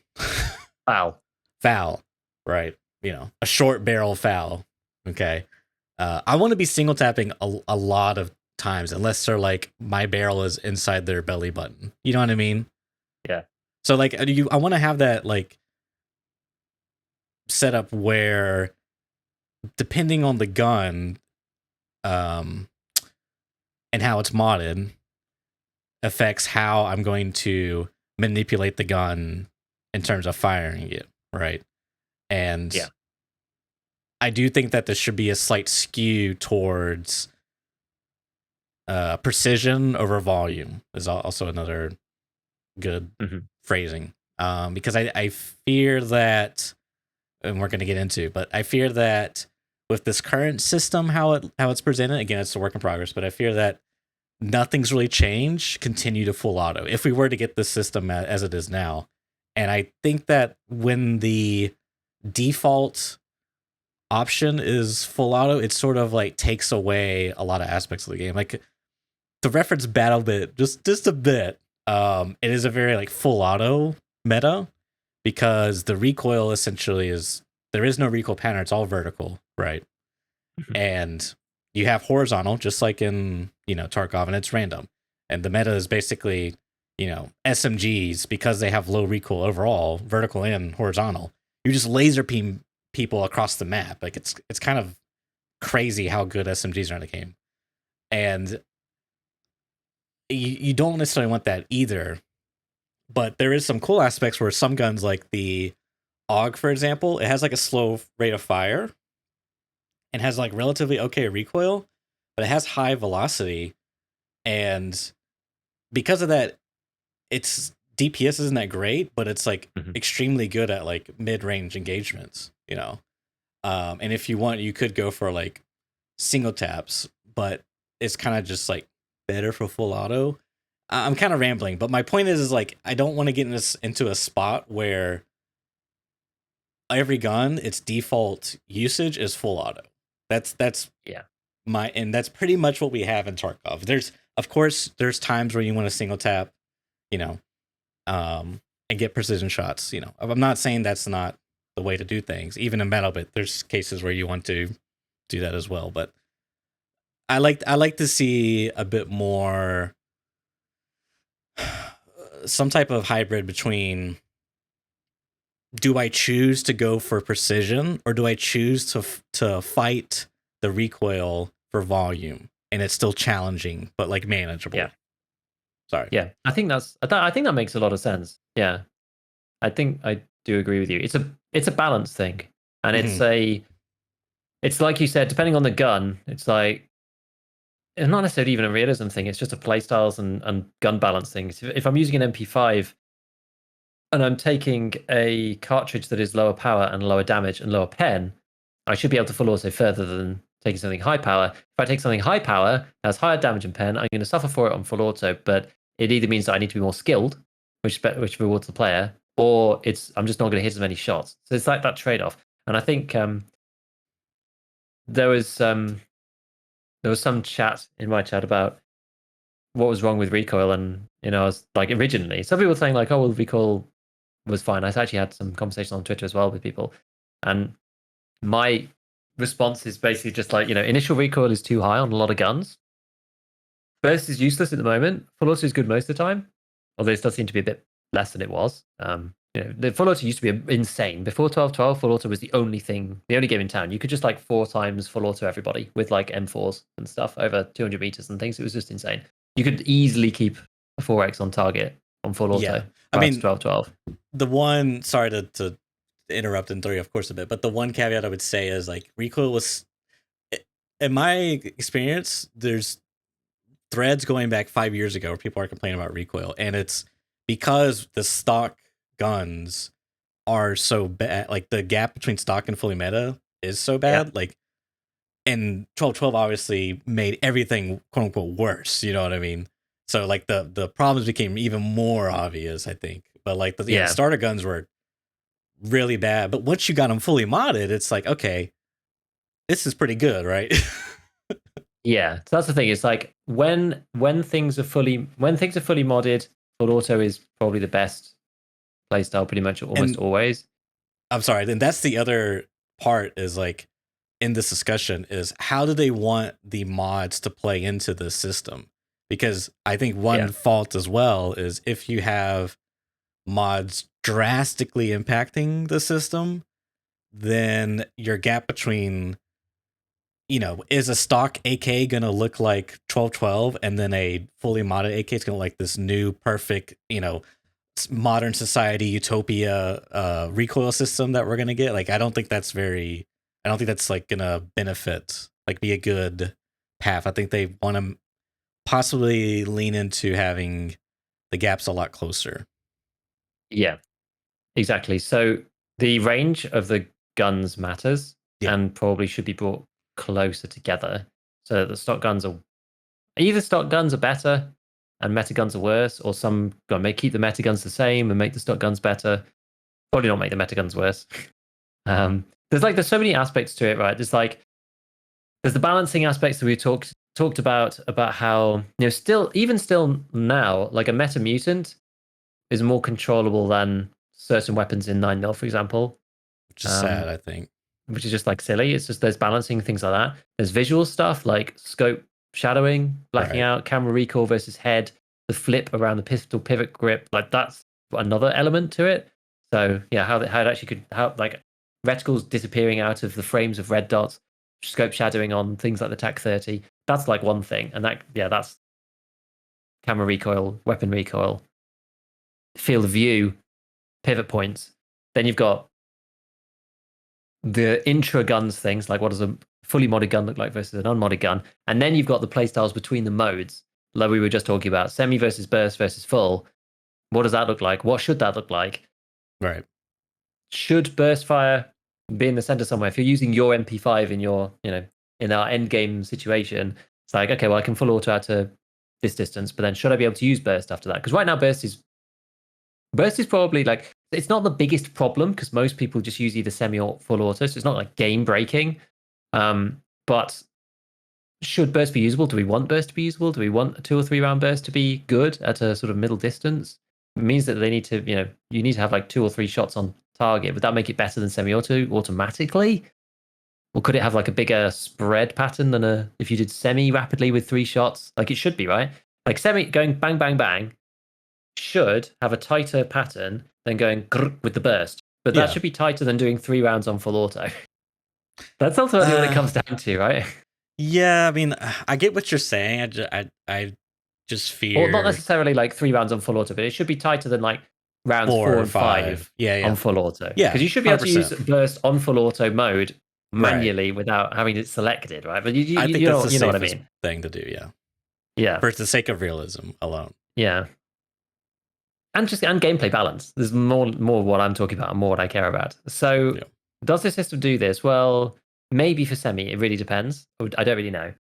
Does it do this for burst? No, it doesn't look like it. Like the way, because we haven't really like summarized everything now. So what it seems to do, the first shot's perfectly on target. Every subsequent shot just goes up in a line to about shot 6 or something. And then the auto PMC control kicks in perfectly and it just vibrates around the point. It's a very early work in progress overview, but taking into consideration everything that we've discussed around the system, I know we've gone like a really long way around it, but I think the context is important. Yeah. It means that semi is what we said it was. It may be good, may not be. It's on a completely different model to that of full auto and burst because it's got the random recoil. If you're doing full auto, the gun always goes up now. This is different. The semi and full auto have been completely separated. Like right now, they're actually part of the same system. If you semi-auto quick enough, you get the full auto pattern and the PMC auto compensation right now in the game if you do it quick enough. But this is different, it seems. What they've implemented now. They're now segregated and 2 completely separate recoil models. Burst has been combined with, well, we haven't actually seen any actual burst fire like mode. We haven't seen them shoot that, so we don't know. But manually controlled burst fire, as in letting go of full auto after 3 rounds, looks like the first bit of full auto, which is also garbage to me. Because wouldn't you think, right, that the first couple of rounds of full auto should just look like semi? With the random bounce, and then it goes up? Yeah, that's how I would, if I was to shoot a gun, like a fully automatic gun, and I had some experience of it, I would expect me to, there might be a little bit of a kick. Maybe if I'm like really trained, right, I might be able to anticipate the recoil and be able to counteract the initial kick, but it probably is still going to shake off target because I'm moving, I'm sort of like anticipating and leaning into it. So it might shake off a bit. I don't know. So let me add one more thing. I'm sorry, we're all over the place on this, but because I feel like we're formulating something here. So like we said, we need to figure out sort of how should the player manipulate the gun? What does that look like as far as like, the times they single, full auto, burst, etc. And then B, we said how the mods impact that, right? What does that look like? The gaps. Mm-hmm. And then the third final thing I would say is something that's like needs to be considered, but it's probably not a end all be all break all, is like how will the skills affect that? Like I think you have to, I know we haven't mentioned it yet, but they're planning on reworking skills, but just something to consider. It's like a little final, another cog in the machine, but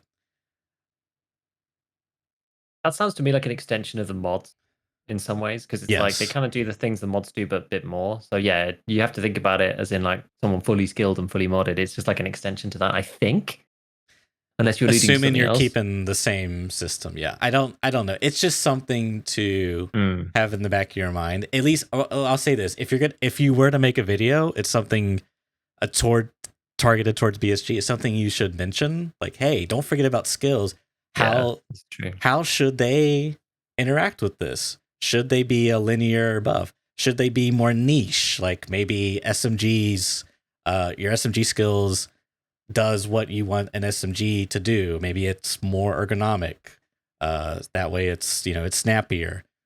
Maybe your assault rifles reload faster because assault rifle. Maybe your snipers bolt actions bolt faster because you're a sniper. Maybe your DMRs have less recoil. Whatever. But just something to pitch at BSG to think about, because I think they've done a lot to skills, like in terms of like reducing them to where it's almost like not non-existent. But I do think it's important to maintain the skills because it is a ARPG, and I like the conceptual idea. We just got to get the implementation in that sweet spot.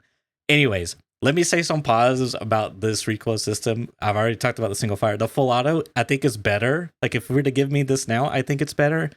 Simply because I can see what I'm shooting at, Giga. When I full auto, I can see my sight picture, dude.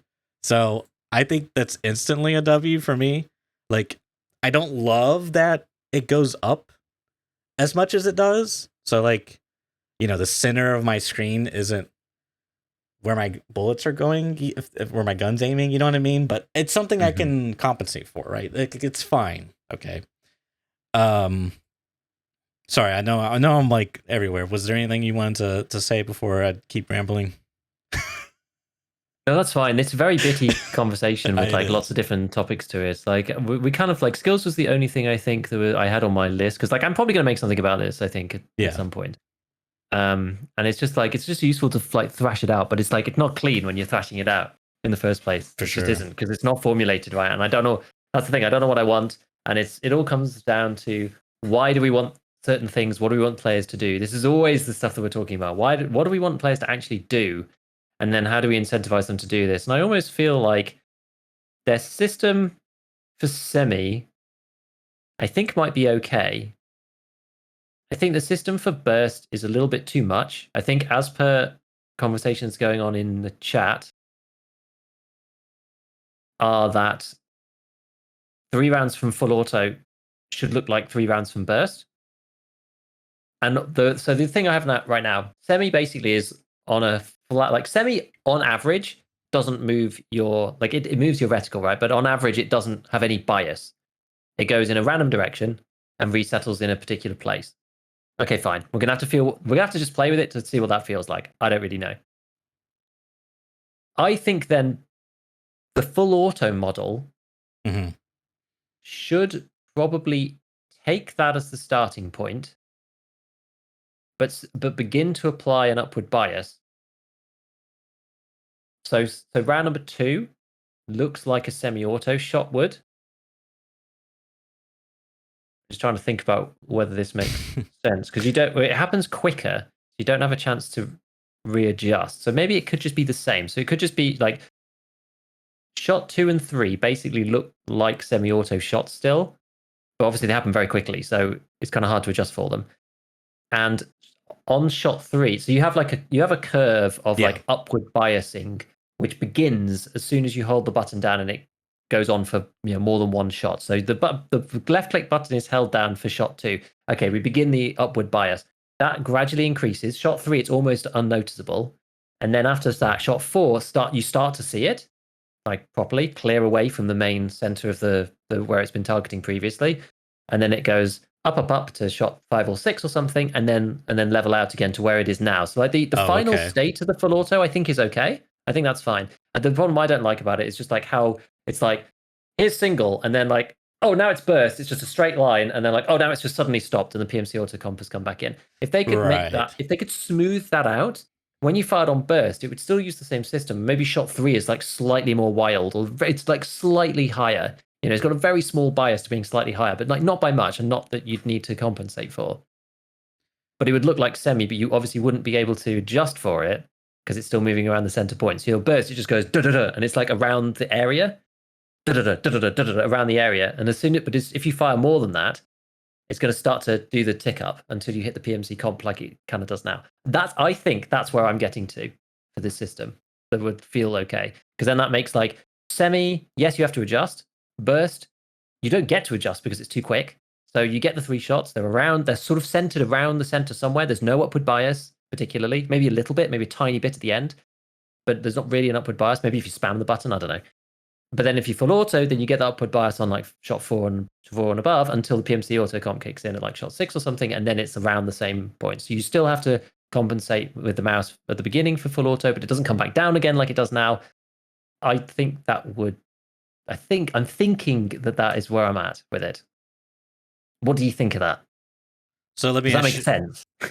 I think so. So let me ask you this: when it comes to the full auto of the model that was showcased, you like the fact that it travels up and then reaches like its max point and then stays there? I think that's good. I think that's better than it is now. I don't like the fact that right now it jumps to a maximum and then comes back down. I think that's weird because of what I think it's okay in principle, but I think in practice it doesn't make sense because there's a real player sat behind the PMC doing the opposite of what the PMC is doing. So it doesn't make sense for a game because we have to then push the gun back up to undo the automatic compensation that the PMC is doing. That's never made sense from a gameplay perspective. So having it just sit there stable is better because you do some auto compensating and then the PMC takes over. That's fine. That I think that's a good balance between the two things. You don't have to compensate permanently because that isn't really what you see either. When you see somebody firing, full auto on the range, they're like, and then they lean into it and then it's stable. It's not like they have to suddenly like wrestle the gun back the other way or anything. Like it's kind of got a realism angle to it whilst the gameplay being sensible, I think. Yeah, my only concern of that is that the gameplay, I think, leaning on the realism there may make the gameplay suffer because my fear is that the more preferred option, I'll say, will be the full auto because you essentially every gun is just going to be full auto pull down. It's the same idea as before. It's just better because you can see what you're shooting at. So you just full auto pull down and you just leave your mouse there and you just let the mods and the gun and the skills do the work for you. You know what I mean? So there's like an initial user input, but past that point you kind of let the game, or like, for example, I mean, you've played BattleBit, right? A bit. Mm-hmm. If you don't move your mouse in full auto, your camera / gun will just continue to go up into oblivion, and presumably till you reach, looking straight up at the sky. So there's a constant fight to sort of drag your mouse down. And to me, that simulates as if I'm wielding the gun and I'm fighting, I'm trying to like get a hold of this mechanical beast in my shoulder. You know what I mean? Yes. So you have like a little bit of that at the start, but then it kind of cuts off, which I think just kind of makes it, there's a concern that it makes it a little too easy. The one suggestion I would have is how you were describing, like essentially I could see it being a exponential formula. So like you fire shot 1, right? And then it gets, the recoil gets multiplied. You fire shot 2, it gets multiplied. But we're talking really small numbers. And obviously this is like dependent on the base, whatever the base figure is, right? So like let's say in M4 the base is like 0.01 and the multiplier is like, I don't know, 20. I don't even know what this looks like, but you can see what I mean is like it's like, shot 1 it's on target, shot 2 is like on target, shot 3 is like slightly off target, shot 4 is like slightly off target, shot 5 is like a little bit off target, and then etc. until like your shots 15 and 16 and 17, they're like way off target, and you're sort of having to like, the more you full auto, essentially what I'm getting at, the more you full auto, the more unwieldy the gun feels, so you sort of have to like grip on for dear life. Yeah. I think that makes sense. I don't think it needs to be fully exponential. I think you could have a pattern where, okay, we're saying in semi, you're basically like shooting each time at the same points. You're always going to be dead on. Burst has got a little pattern around its 3 semi shots where you didn't get a chance to really compensate for them. So long as once you're full autoing, if the full auto spray pattern is like wider than that burst pattern, I think that's okay. There's a balance to be had, right? It needs to be of a certain width. What do you mean? So exactly? Like if you're in the full auto fully PMC controlled regime, you've done the first couple of shots. It's not moving up anymore. It's just in a steady state. Okay. Those 3 shots in that should look wider than the burst 3 shot. That's how you balance it, right?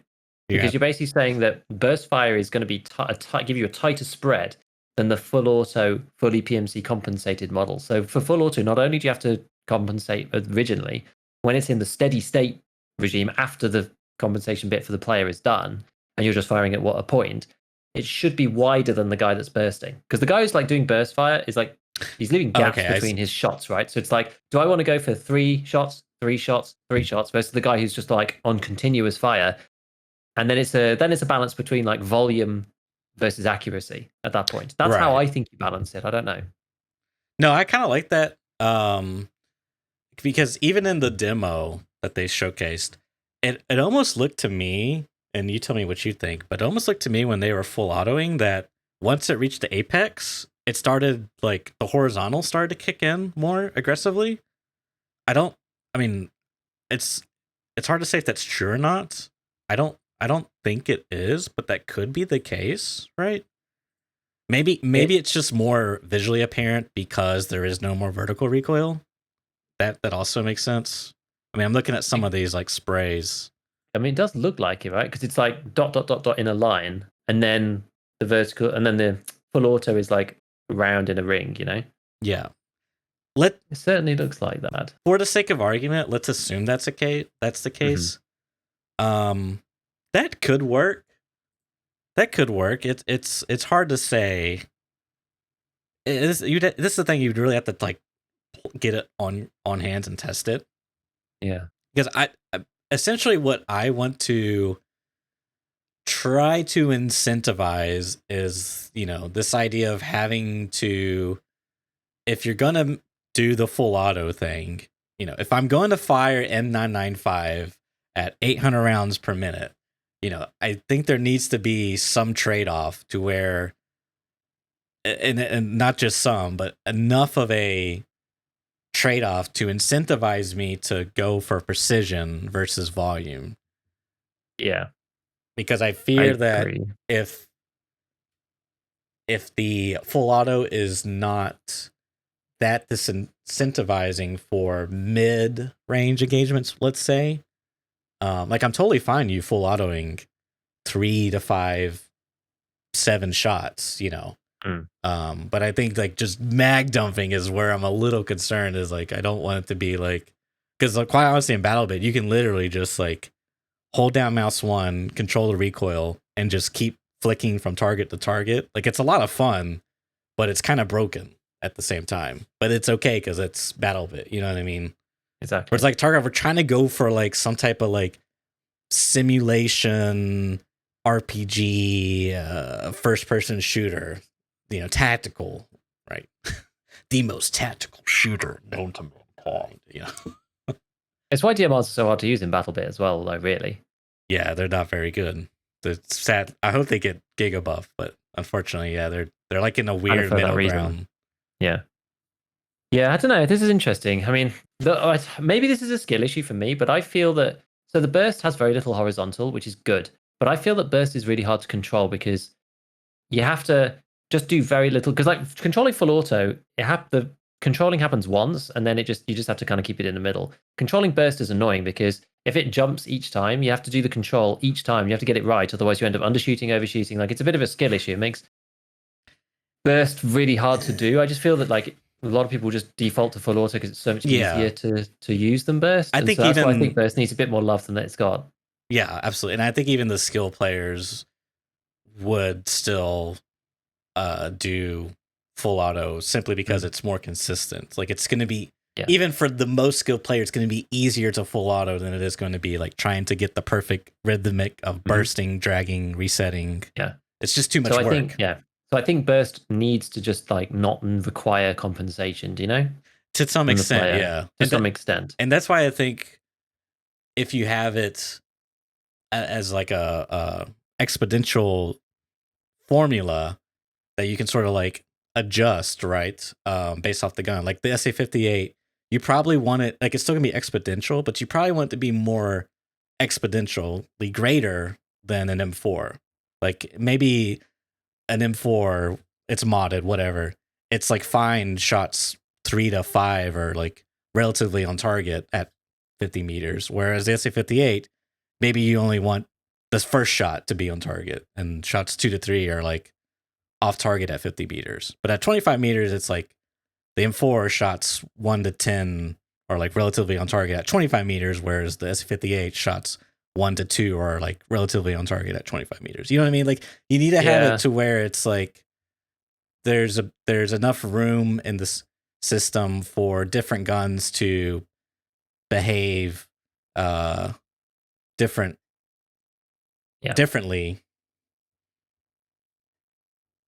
but still have that like flexibility with Yeah, I still think you can do that under a kind of like unified model of it. Like the SA58 would be the same thing. The burst fire would still be 3 shots centered around the middle. But it's like that centering is like so much wider, you know, because the recoil number is so much higher on that weapon. We're saying the same thing. Bum all around the same thing, and then the full auto kicks in with the exponential thing. But that's like it's bigger jumps between each one, so it goes you have to control it way more. And then in the full auto regime, then it's like really wide, so it's like really hard to control over longer distances. But in your system, hypothetical system, anyways. I'm assuming that, you know, because the jumps are higher, I'm assuming that the apex is also higher, like it's further up. Okay. Yeah. So the wider pattern, higher apex. But essentially, it's a T. Like bigger. I guess so. I mean, I didn't feel the need. But is it though? Mine was more. It was more like a, you know, semi's an individual point. Burst is a little circle around that point, and then it's a cone going up like this to the full auto. Okay, that's kind of how it is for me. It's like it's kind of like a sort of like a triangle that comes up like this. Burst is a little circle around the bottom of the triangle. As you full auto, it's somewhere in this cone, and then the stable spray pattern is somewhere in the circle at the top of the triangle. That's kind of how it works to me. I think that's my mind, because I don't really see why it would be like bam, bam, bam, bam. Oh, and now it's horizontal. You know, it's just kind of, it's kind of a bit kooky. Sense. Yeah, I think they could do it a bit more gradually, and it would do what they want. Okay, that's good. I think this is good. I think I've got my mentality solidified. I'll have a think about it. Have a look and see what other people are talking about, and then maybe do something about it. We should move on because we're going to run out of time. Actually. Oh wow! Yeah, I just saw the time. I know, because we've got so much to. There's actually not that much else that's like big, except for the armor rework thing, which is. I'm okay with just talking about that. Honestly, everything else is kind of like mid. Yeah, I mean the other stuff. Let's just have just a quick look forward to see the other things, because I think we've talked about them all before. Vaulting again, we've talked about it before. Blind fire, one-handed, two-handed.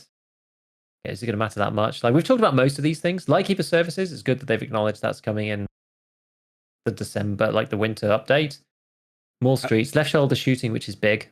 Pretty big, yeah.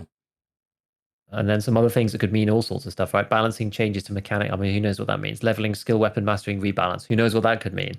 It's like a lot of this stuff is very nebulous. Could mean many things. So the other thing really is just like the armor customization mainly, which we did see a proper teaser of. The one other what thing, did you think?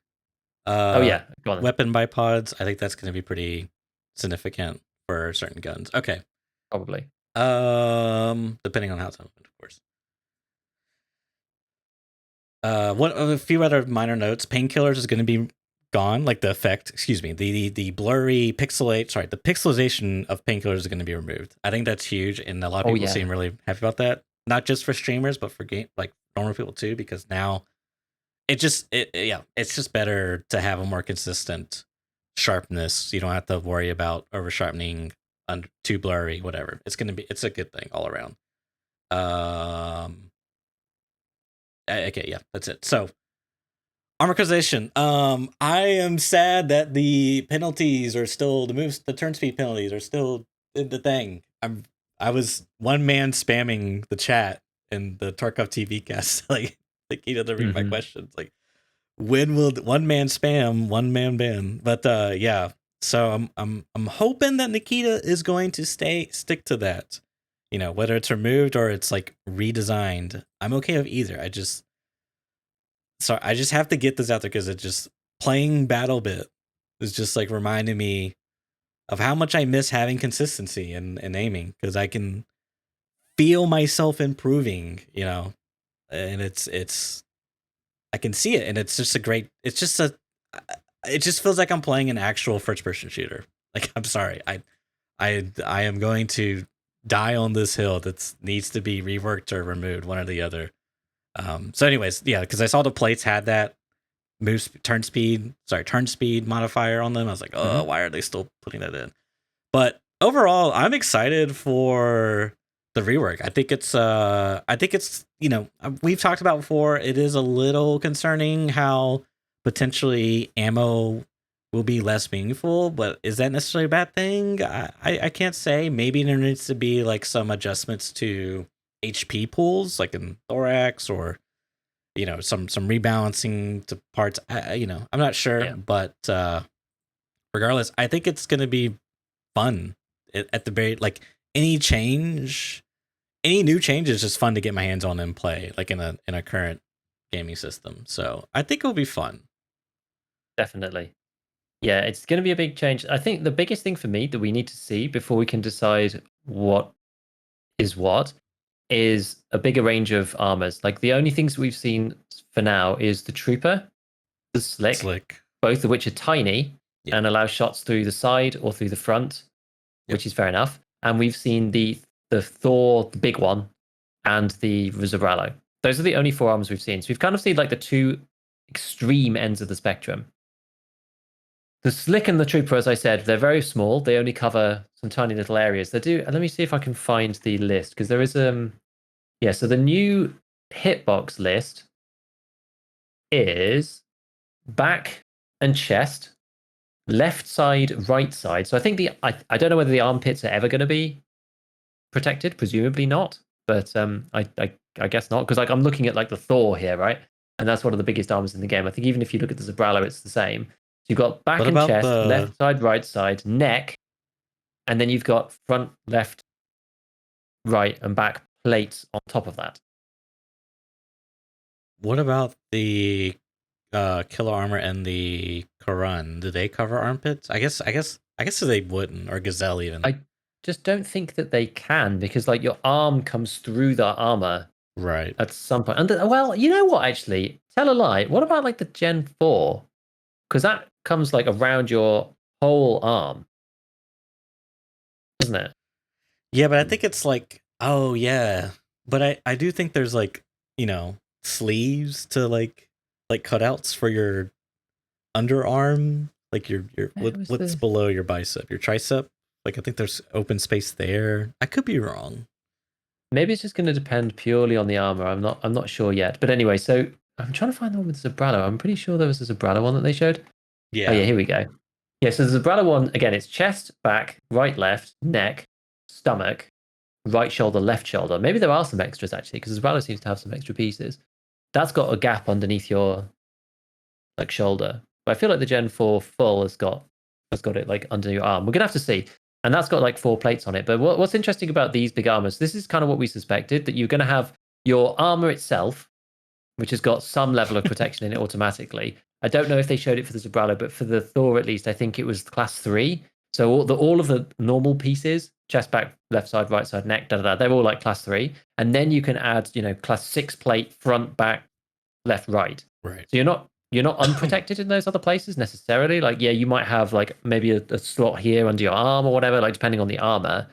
But we're gonna have to see the collection of armors and what that means. So something like the Karasa, because that goes like right up to the neck, but then you know stops at the arms or whatever. That was going to protect you presumably from the sides a bit better than some of the others. Like I'm not an expert on these things at all, so we're going to have to see exactly what range we get. But so far we've seen like the biggest armors in the game. They're basically class 3 everywhere and class 6 on the other parts, versus some of the tiniest armors in the game where they're just going to let HP rounds into your neck and you're just going to die. So those armors that have got all around, there's going to be some middle ground, I think, of armors that give you that kind of like class 2, class 3 protection everywhere, and then you can add a few plates in. I feel like it may well end up being that thing of you have class 2 on everything, and then you put class 5 in front, back, left, right, or even just front, back. And there'll be some middle ground there where it's like, that's the best sort of bang for buck for movement speed and ergonomics. You're not going to get one tap by a shotty, but you also, it will instantly die to BP either. That's what I'm going to be looking out for. Exactly which combination of armors work with which specific hitboxes and which ones give you the most coverage. Because that's going to be the biggest problem, just getting shot in unprotected areas. It's going to make things like the Slick and the Trooper way less worth. Armor's going to be much cheaper than it used to be, and people are going to die much faster. It's going to take a lot of balancing. Yeah, I'm not sure if there's like a case where, maybe on like Lighthouse or Woods, these long range maps, maybe you might prefer running Slicks and Troopers. Maybe. I mean, I feel like there's a little bit of that now, but maybe more so. I don't know. Yeah, because you can get away without stomach on those maps now, I think.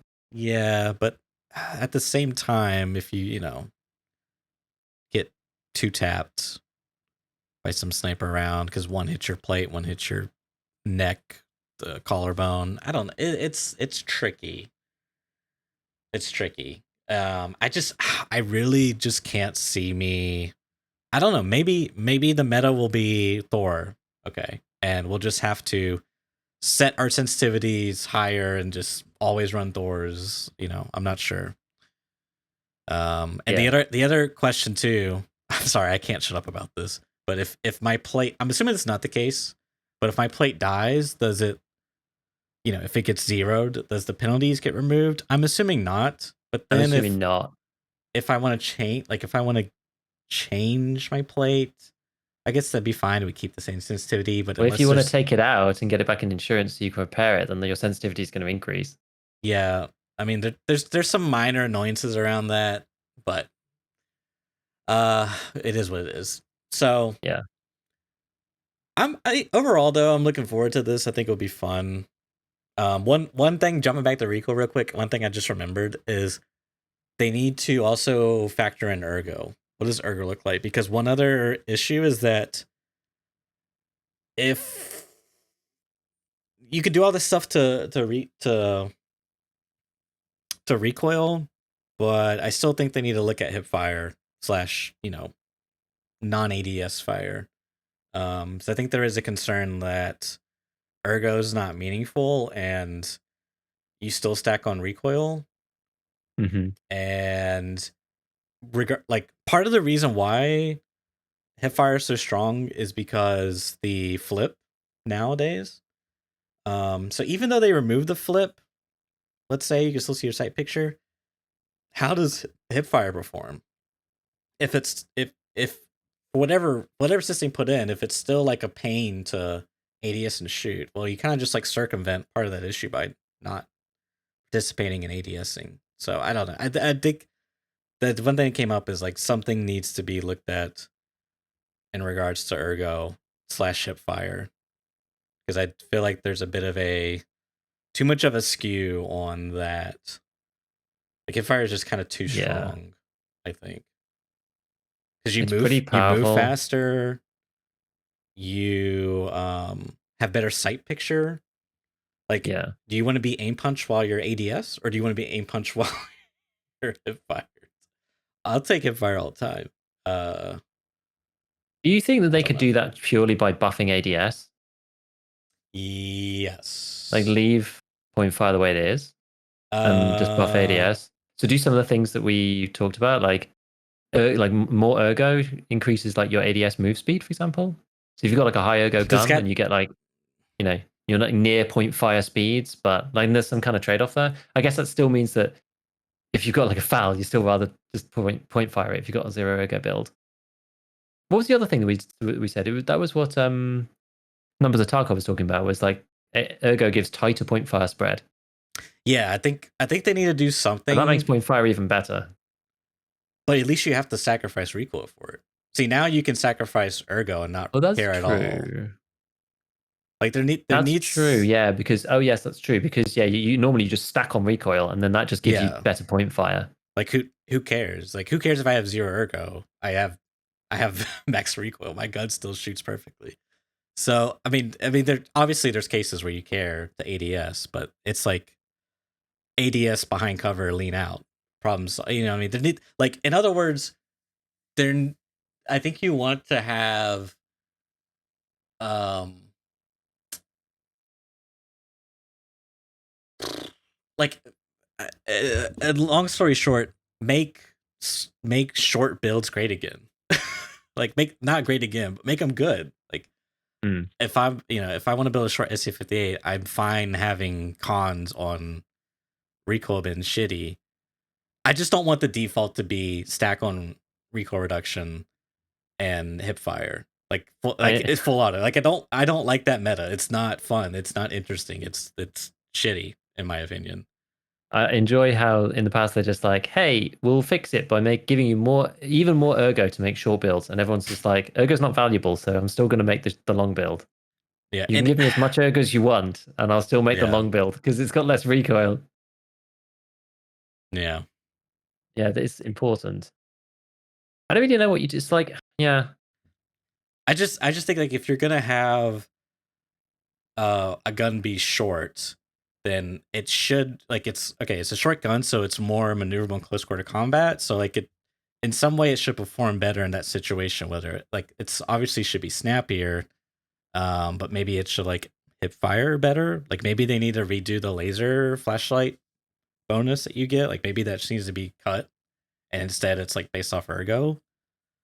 yeah. I mean, I'd be I mean, fine. I do really like the faster ADS move speed with higher ergo. I really like that. Yeah, that'd be fine. I mean, as long as it's done well, that'd be fine. That makes sense, right? I got a SMG. Like, yeah, it should be easier to maneuver while if I got this long freaking 21-inch SA58, I'm like swinging it around in factory. Like, I should be banging and clanging up on everything. I mean, it should feel not that great. But, like, if I'm proned out with it, RDADS, like, yeah, it's gonna Yeah. perform great. But And it this is the thing, shouldn't. like, I don't want to nerf anything. I want to buff the stuff that isn't used as much now. For So, sure. so I think those benefits for things that aren't really used as much. I mean, you could say, well, people use things like the MP7 a lot though. Like, you could see a situation where the MP7 becomes like a real problem, or SMGs become like good SMGs become a real issue if people are just like speeding around with them. And so, but that's what they're That's for. but that's why I really do think, Giga, that if you do all this and you have the recoil be linear, we'll say, that my fear is that, like, these P90 SMGs, like these certain guns that by their nature, because of their calibers, they like don't fall off Mhm. that poorly, that you may end up in like this like basically battle bit where SMGs are like kind of king because you can just full, like, they're low recoil, you just full auto and you just send volume down range, you know. So I kind of feel like you need something to say, okay, if you're gonna full auto excessively, then you need to have something that kind of like pushes back against that, specifically for those long range engagements. And I don't know if, like, the cone is gonna be enough, because I'm assuming, if I'm understanding correctly, I'm assuming once you reach the apex, there is no more vertical, it's only horizontal. Well, it's random, but yeah, it doesn't. There's no bias to vertical. I don't know what that means. So there is no net change in the position of the crosshair over multiple shots, but it still bounces up, down, and left and right. How would that work though? Because then technically there's still, it That's how it still does can now. climb. But Well, does it it could go up, but climb? it's more likely to. It'll do basically just what it does now. You know, Okay. there's a circle that it shoots within, because that's basically how it works at the minute. Yeah. That's what I mean. Just as long as that circle is bigger than the burst circle, then it's okay, and it progressively increases to the full auto circle.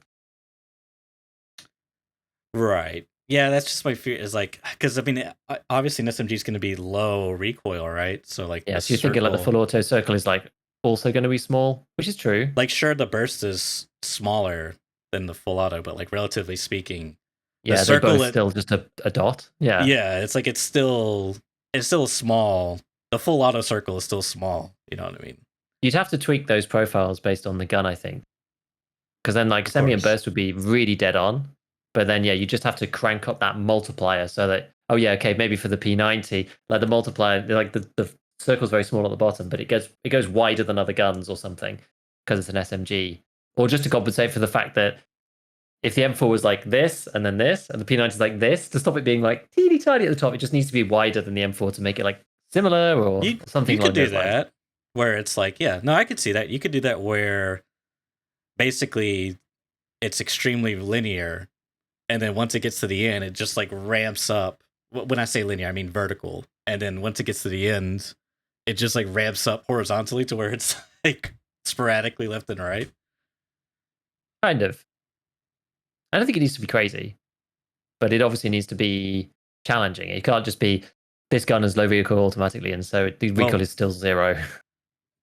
I mean, there really is no challenge to horizontal. It's just all a luck based game. Like, you can't predict it, right? You can't predict it, but you can try to compensate for it as best as possible in a reactive way. You can't be proactive about it, but you can be reactive about it. Yeah, I guess that's fair. Yeah. So there's something there. It's a good point though. You want to make sure SMGs don't just become insane. They've been insane in Tarkov before. They're still kind of insane in Tarkov in some situations. So but you want that situation where it's just like, yeah, DMRs are good at long range.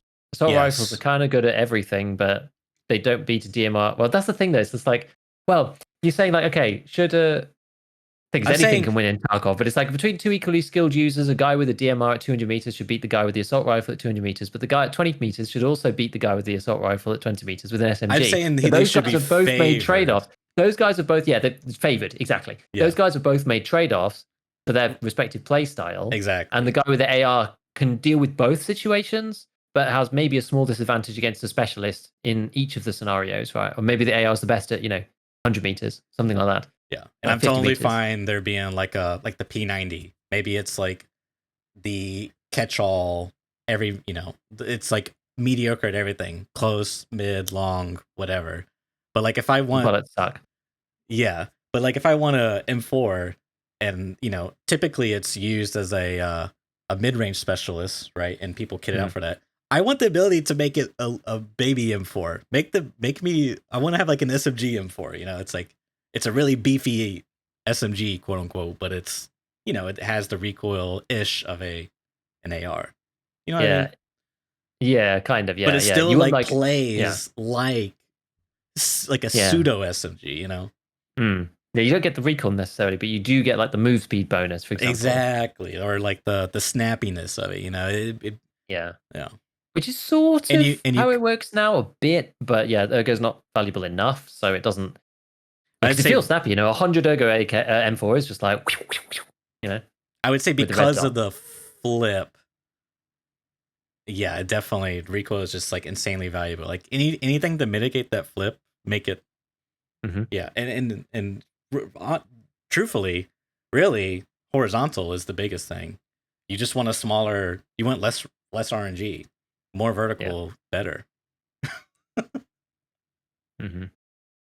All right, we got to wrap this pony up because we could be here for hours. Tune in next week for part 2 of Recoil cast. All right, everyone. I think that's any other closing stuff you got, Gigo?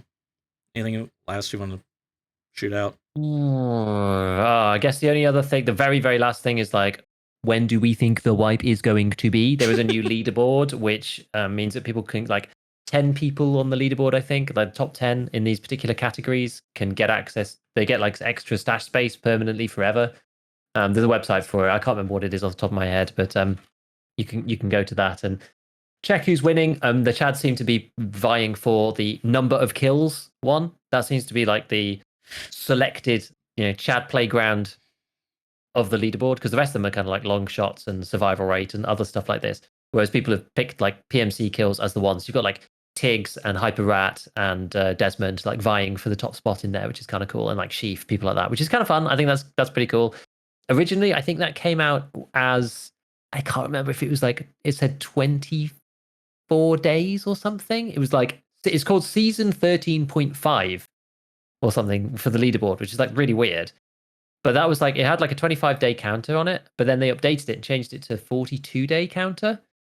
So I guess the original one would have been, I mean, not that it probably means anything about the wipe, but the original one would have been mid-August sometime, and a 42-day counter takes you to the 30th of August, which is like a Wednesday at the end of August. So some people are just like 30th of August wipe, like is it coming right at the end? And you've got Gamescom the week before, 23rd to the 27th, where BSG or Nikita said they were probably going to be there. They were going to try to be there, and if they were going to be there, then they'd have a working version of Arena to play at Gamescom.